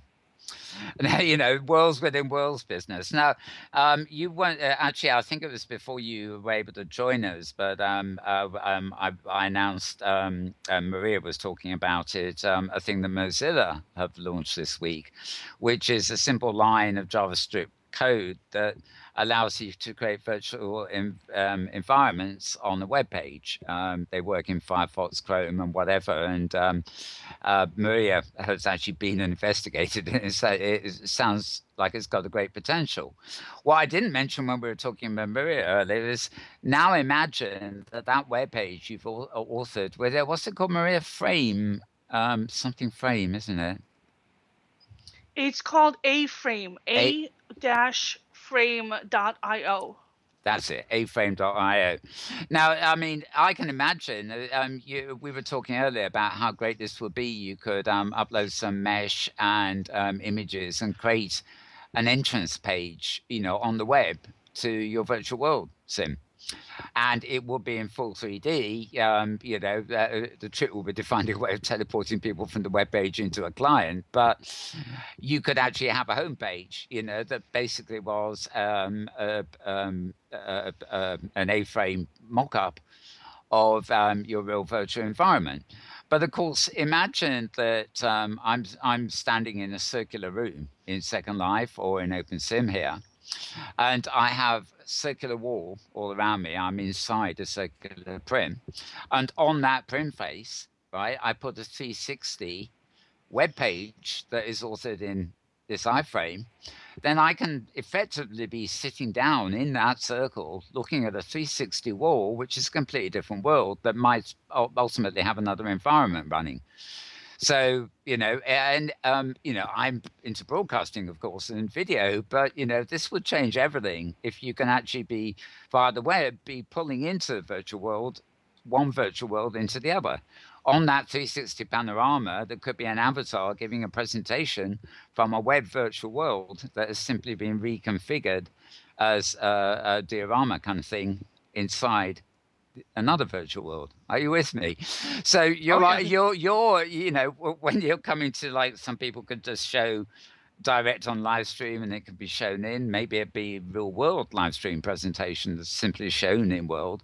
But then there's also all these other possibilities too. It might be possible, depending on how things go, with something like high fidelity. It doesn't share a protocol by which you can link the hypergrid to the high fidelity namespace, but possibly you can take, something that's created in high fidelity and get it put on the web in such a way that the diorama web could be a component in another virtual world. So I'm beginning to look very seriously at these possibilities, and I'm sure you would be too, for, that very, mixed platform approach. Oh, absolutely. I mean, one of the things, and I said this several years ago, right? And nobody's really picked up on it. At least not that I'm aware of. But one of the things I had always said was that Linden Lab really sort of missed the boat in one particular direction, because one of the things that this particular environment would be absolutely amazing at doing was, to a certain extent, could you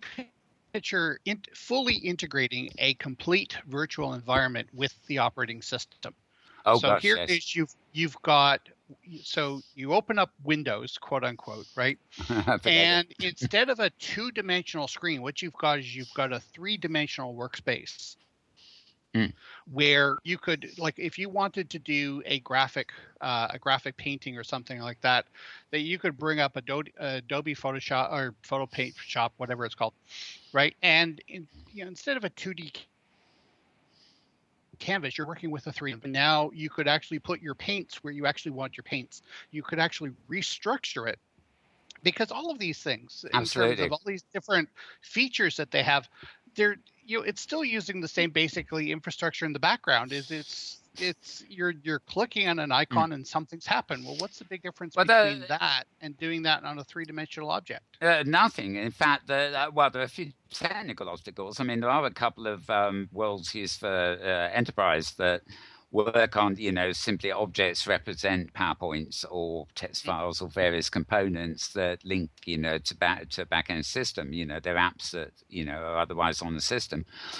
But I've mentioned this before. I have a program. I haven't tried running it on Windows 10. It would probably give up the ghost. But it worked on Windows 7 last time I used it. And it's called Rooms 3D. And it literally turns Windows into a virtual world. In other words, when Windows boots, I am in a 3D room. I can decorate it to be an office or playroom or a garden or whatever. And the difference being that when I res a chair, it looks a bit more like high fidelity in terms of the way the tools for moving them around and sizing them. But that's just a creative metaphor that's different. But you can hyperlink to a web page, but you can also hyperlink the object to an application on your computer or indeed a document. So imagine I've got a library in rooms. I can walk into my library and take a seat. Then I can point my mouse at a book on the bookshelf. Now, if it's a particular book, right, it will load the text of that book in Adobe Acrobat because that's my system default for reading a book. Yeah. If, however, I want to read lots of books, I will probably have another icon in the room that will launch an instance of Adobe Acrobat non-specifically, if you see what I mean. Likewise, I can have a link that will load Photoshop, or I can have a link that will load a particular picture to edit in Photoshop, depending on which way the links were configured. And I thought this was great. Unfortunately, the moment I started using real virtual worlds, there was a problem because to operate Windows using this 3D metaphor meant that it was like Second Life or something that was around then. It had its own graphics engine, physics engine, and everything else. And there was no way the rooms would let me slide into the virtual world viewer. It crashed immediately because it needed to free up space for the Second Life viewer, if you see what I mean. So the two browsing metaphors, viewing metaphors, could not exist at once, which I thought was a shame. I would love to see something like Rooms 3D authored using, the back end of OpenSim, except that instead of, putting, we still sit on the chair, but, you could have that on your desktop to sit in. But when you clicked on a screen, it would launch a local viewer into that object, or, rather than, that might be drawing material from the web, of course, or the internet, if it's like a YouTube window. But it would be using the existing capabilities of your operating system and file associations.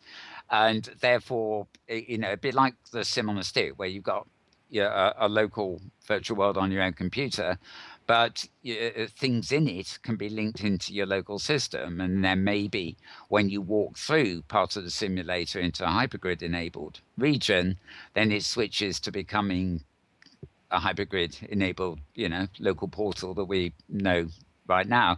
And I would just love that. Just switch the computer on and it boots up into a virtual environment. It's just my private office. Maybe I could hypergrid people in, but principally all the links are for me to do my work. And stuff like that. Maria will tell you she just sits in Hyperica, don't you, Maria? And you do everything from in there as much as you can, because that's once. I did that once for the picture. Oh, sorry, I thought I thought maybe I'm thinking of somebody else. Maybe it's Krista or something. But I keep finding people who literally reside in their virtual world. Yeah, I think she's there all the time. Yeah. We talked about this last week, and you had several people on the show who were like, "Oh yeah, I did that," and then was like, "But it's too much of a pain," so I stopped. Yeah. Yep. I was like, the first thing I did the first day, and then I was like, "Okay, this is." Do you remember? I think it was Sun Microsystems. They promoted it in Second Life for a long while, and it was featured on Meta Numbers. They had a Wonderland, and I think that was Sun then took over by Oracle. So I think it's still going, but that was another virtual world where everything you could just pick up Acrobat files and videos and stuff. It was all designed, to lock into things we used before virtual worlds. Yeah.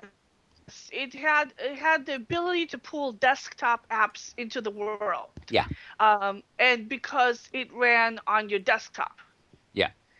It was kind of a shared virtual world, but kind of not.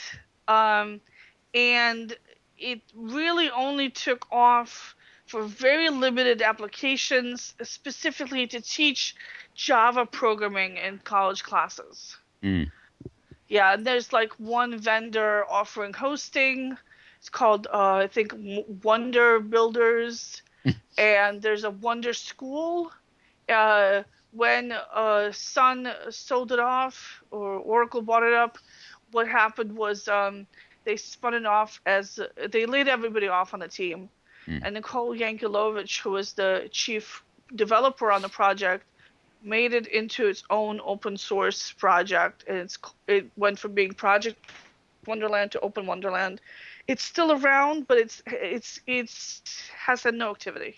It was a nice idea, and it demonstrated some things that were possible, but I don't think it was satisfying from an immersion point of view. It never got to that sort of compelling immersive stage. But what's wonderful is all these things that have been tried and pioneered, this, that, and the other, and the hope that they can come together. But I forget. Well, anyway, that was what happened with my 3D rooms. It wasn't a hassle to use it. It was only a hassle to use it when other online virtual worlds came along, and I realized I had to crash one to load the other, But, who knows what the future holds. I would absolutely love what Kevin is saying, basically, which is the primary entrance to the metaverse would be your local computer in 3D, and you would move to places or do things from there. It's the obvious way to go. So, Kevin, anything? Well, actually, first of all, I'm Maria and James. Have you got any particular questions for Kevin? I have one, but Maria, do you want to go first? Well, I wanted to remind him to send me press releases so I can post up announcements on Hypergood Business. Yeah, I know Beth was supposed to have done that, and I'll follow up with her as soon as I need to talk to her tomorrow. So I will get that to you as soon as I can. I just looked up Project Wonderland on the Open Hub. They've had one commit from one contributor over the past 12 months. Oh, dear. Yep. Well, somebody's still doing something. Somebody. And over the past 5 years, they've had like 2 commits. Oh. Yeah. Wow. Because I remember going to an they did an open house thing over there, and I remember looking at it and thinking, wow, this is cool, because there were certain things that they had built into it, like the ability to just drag and drop documents directly into the environment. I was looking at that and thinking, oh my goodness, can't we have that in Second Life, please? Yes. Yeah, but they have a very different architecture for how their thing works. Absolutely. It's very different. Yeah. Yep. James. Yeah, I was just curious, Kevin, about the library concept. I think is so cool, but it made me think about Google versus Yahoo. The idea of a collection of data, or the curation of the data. And I was just wondering, where do you think that state of knowledge management is at the point? Oh my goodness. You know something? I'm really not probably the best person to ask that question of, because I'm really still an end user of what's happening out in that particular space. And we, eventually we do want to hook up with other people who are really sort of, again, up to their eyeballs in those particular types of things. I think there is a lot of things happening. I mean, especially Google keeps trying to push the boundaries of this every so often, and in terms of how they're looking at working with information. Obviously, they keep buying up people that have good ideas in that particular space. So this is why I'm saying, while I'm hoping to it, I don't necessarily think that we're in a position in any way, shape, or form right now that we're going to be able to say, oh, guess what? Here's the next innovation on where that stuff is. Yep. But I mean, like Wiki, a lot of really interesting things.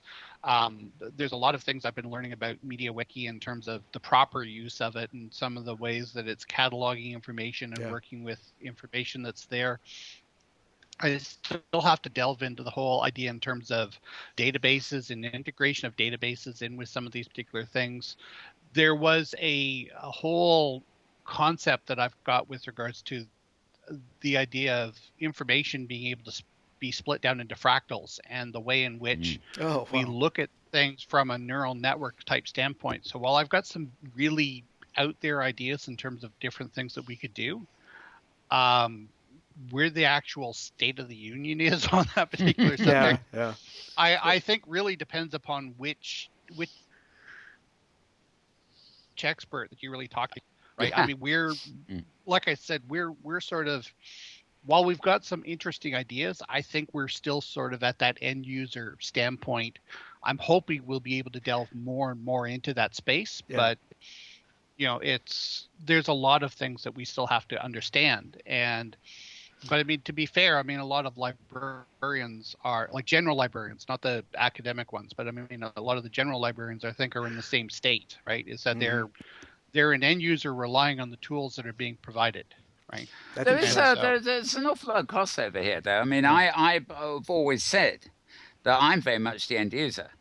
I know a bit about film and broadcasting and design, from way back when. But I think of, I'm fascinated by user interfaces, especially human-computer user interfaces. But I approach it all from the end user point of view. I think, what do I want and how can I get it? Now, I'm like you. I know what I want, but it's not available yet. But there is still, it's still very worthwhile me, tracking down people and getting into just conversations, because sometimes the people that can do this thing did not have my ideas. They are good at what they do, which is getting the thing done, not coming up with the idea.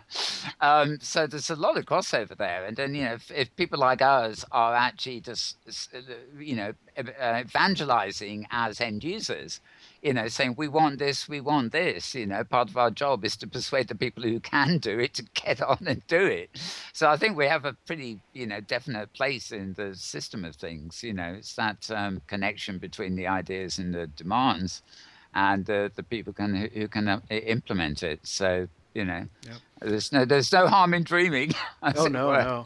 Well, and one of the things I've always found interesting about the virtual world platforms is it really has to do with the inventory. And managing folders and finding objects and retrieving objects, and it's I think it's something we're still trying to come to grips with. I think it's too many metaphors dumped into things like the Second Life viewer willy-nilly at the start, and they've just never evolved. The inventory is still the mess it always was. Right. Although there again, it's not that dissimilar from a Windows Explorer system, is it? Right. It's now, where did I put that folder? Where are my meta tags? Yes, I'm so dependent on search. I can't find anything in the inventory. If I want to find something, sort of a Yuletide decoration, I type Yuletide or Christmas or Xmas or stuff like that. I know I've got stuff and it doesn't find it, presumably because the name of the theme doesn't bear any resemblance to the season or the function. Yes. But there's a million little things like that we have to live with, but which could be improved. But time will tell. Well, I think it's about time we wrapped up. We've been on air, despite our slight delay at the beginning. We've been on air for over 2 hours yet again. It never ends, does it? So, before I thank everybody and round us off, let's just go around everybody and see if there's anything else we've missed. As you've got anything to tell us. I'm going to start with you, Kevin, because you are the guest. And there's anything I neglected in sort of questions there, or anything else for that matter you're particularly excited about at the moment? No, I think we covered most of it. I think, again, I really need to get out there just the fact that, the call for proposals is coming up January 17th. Mm-hmm. There's a lot of really interesting things that we've got coming up on the conference this year. Certainly, register for the conference if you want to attend, or just show up, because it is an open conference. But get those proposals in, because, the conference will be all about proposals and the ones that we receive, and getting people to sort of show others what it is that they're doing. So the more proposals that we receive, the more we can have that conversation. And I think, we're really looking forward to see what we get this year. And where do people go to submit the proposals? It's vwbp.org. It's a slash section or something. Well, they can go to the main webpage. If you give me 1 second, I apologize. I probably should have that link right at my fingertips, but I still get my tongue stuck on VWBPE. It always comes out backwards or something. Everybody does. We should have a little competition to see how many people can say it really quickly all at the same time.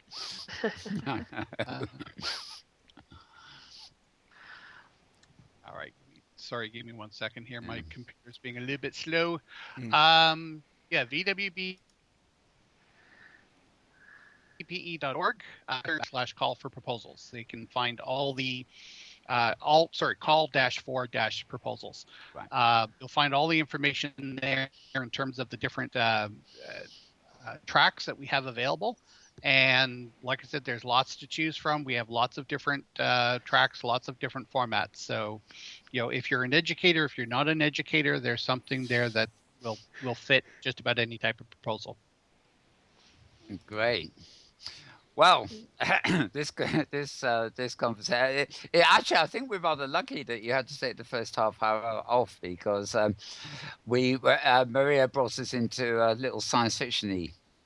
What's that? She's called it Tropes conversation, right. And I was saying, it's a good idea. It's a good idea.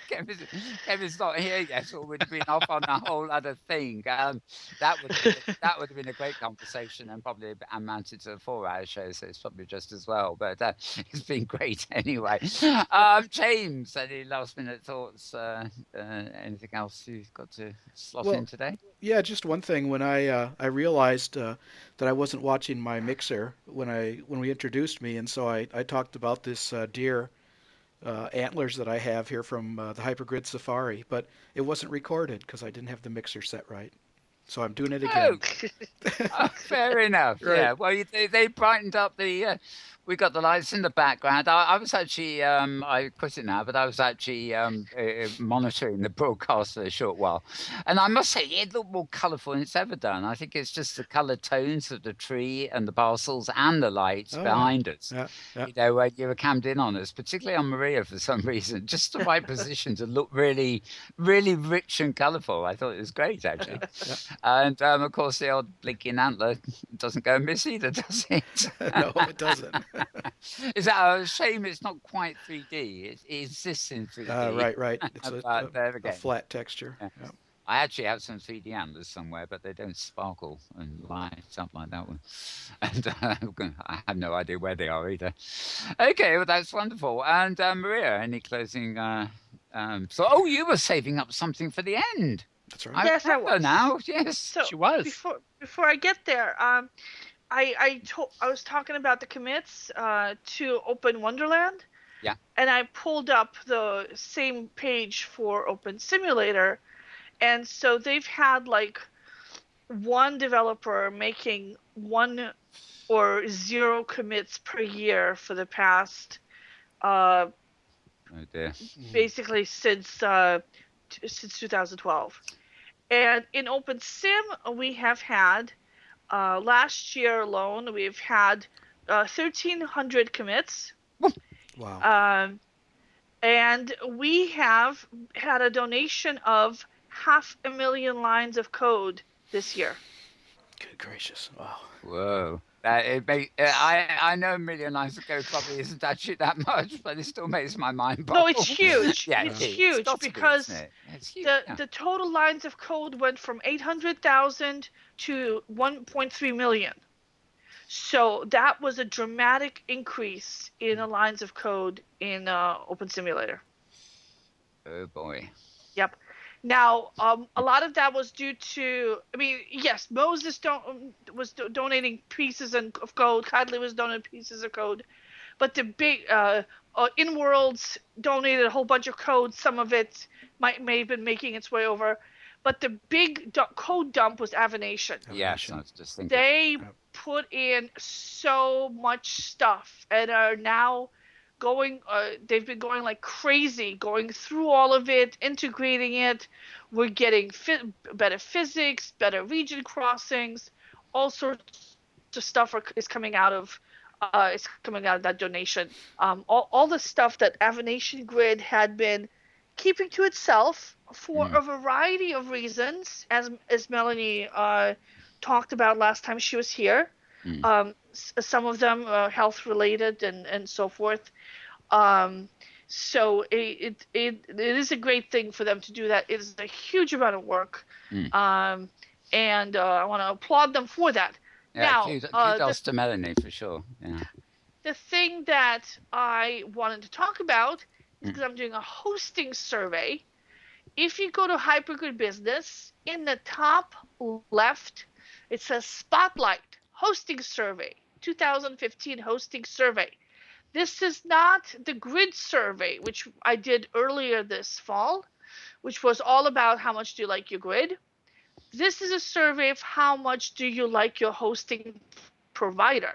And we're comparing Dreamland Metaverse, ZetaMex, CloudServe, TamaHost, Hispalab, 3D Hosting, MA Rentals, and a couple of other ones. But mostly it's Dreamland, ZetaMex, and CloudServe are the ones people are voting for. Voting closes tonight at midnight. Yeah. So if you're Get off watching your this ass, live, Wow. if you're watching this live, you've got a couple of hours to cast your vote. If not, too bad for you. Okay. So obviously I'm expecting a lot fewer people to vote in this because a lot of people have residences on grids and very few people run full grids with hosting providers. Yeah. So and a lot of people are getting distracted by holidays, unfortunately, too. A lot of people are getting distracted by the holidays. Yes, they are. So, but if you can, or if the three of you have experience with hosting providers, go ahead and please do vote. I will appreciate it. And the next time I hold one of these surveys, I will be giving stuff away. And I didn't think about it this time, but I really should have because I do have a whole bunch of devices to give away. Yeah, cupboards and cupboards full of things to throw at us. I'll have some of them. Right. Well, one of the reasons is because I'm also getting paid during the day to do product reviews. So it's not just like a pure expense that I'm buying all these headsets. It was until like about a month ago. Then a month ago, people started paying me to post reviews of these things. So there's a site called gearbrain.com, and I've been posting a whole bunch of reviews of this. Now, normally during the day, I write about enterprise. Come again, gearbrain.com. Yeah. Now, normally, I don't know if I've mentioned this here, but my day job is covering enterprise security for CSO Magazine. That stands for Chief Security Officer. So that's my day job, and that's what I normally do. So not much call there for writing about virtual reality devices. And as you guys may or may not know, Hypergrid Business is not exactly a profit center, but more of a big cost center for me for these past 6 years. But I love it, so that's okay. But that's also been restricting how many devices I'm going to buy because, I'm already spending a lot of money on Hypergrid Business, and I've got to justify it somehow. Well, now that GearBrain is paying me for product reviews, I can justify buying a whole bunch more of them because I get the money back. And you can recycle the reviews in two places. Exactly. Yeah. Exactly. Oh, that's a nice. I'm pleased to hear that. That's a good. I also post. I post different articles, but I also post reviews on Hypergrid Business as well. So, so yes, please do vote, and I will be posting the results of that survey this coming week. Great. And that's it for me. Okay. Well. And I won't talk to you guys until after Christmas. Are we still holding a show next weekend? Yes, that would be Yeah. it. That would be mid whatever. We never don't not You don't take the time off for show. the holidays? Okay. We have never taken a holiday in 8 years. Well, in that case, those of you who are celebrating Christmas this year, I hope you have a wonderful Christmas. Or if there's another holiday in this coming week, then I wish you the best for that holiday as well. Absolutely. Well, I'll go with that. So I was going to say the same thing. Okay. First of all, though, I'm going to thank all the guests who are with us today one more time. So thank you to James Atloud, who's also been a wonderful piece of camera work for us, and a very colourful camera work it has been today, thanks to said Christmas tree behind me. Thank you, James. Oh yeah, thank you, Mel. It's great to be here, and I really I got to remember to reboot my computer the next time we do a broadcast. Makes a big difference. It can help. It can help. Yep. I always used to have to, but yeah. Clear some memory. Yeah. Okay, and thanks, of course, for my co-host Maria from Hypergrid Business. Always a pleasure to be here, Mel. Always a pleasure. You can, of course, catch up on news at twitter.com/hypergridbusiness or indeed twitter.com/metamaria. Don't make me sing it again. With news there. You can follow my news, of course, at twitter.com/malbones and twitter.com/malboneswriter for more lifestyle stuff. And thank you, of course, to Kevin Phelan, or maybe I should call him Phelan Corrimal, which is his avatar name here. Thank you, Kevin. Thank you very much for having me. And we're all, we'll be talking a lot in the near future, but we're all looking forward to VWPPE. But it was just such great news to know that the Rockcliffe build, in its architectural sense at least, is finally finished, and people can go and see it and admire it. I saw the photos, so I'm quite often popping to Avacon anyway, so I'll go and have a nosy, as the expression goes. So, thanks everybody out there for watching. As we said, I wish you all a very good holiday season, however and whyever you celebrate it. You can't really avoid it, so you better make the best of it, really, hadn't you? We will be back same time next week when all those shenanigans will be over, and of course by that time we'll be looking forward to the new year and maybe a bit of a retrospective.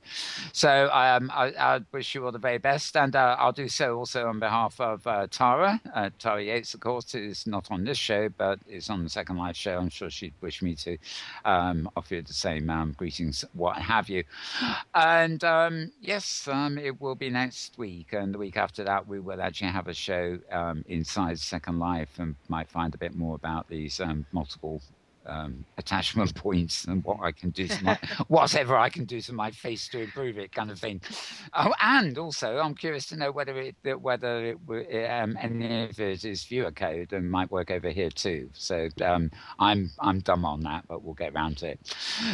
So with that, I'm going to wish you for today at least all a very good morning, very good afternoon, or a very good evening, and in other cases, of course, a good tomorrow, depending on wherever and whenever you are. And we'll be back soon. Bye for now.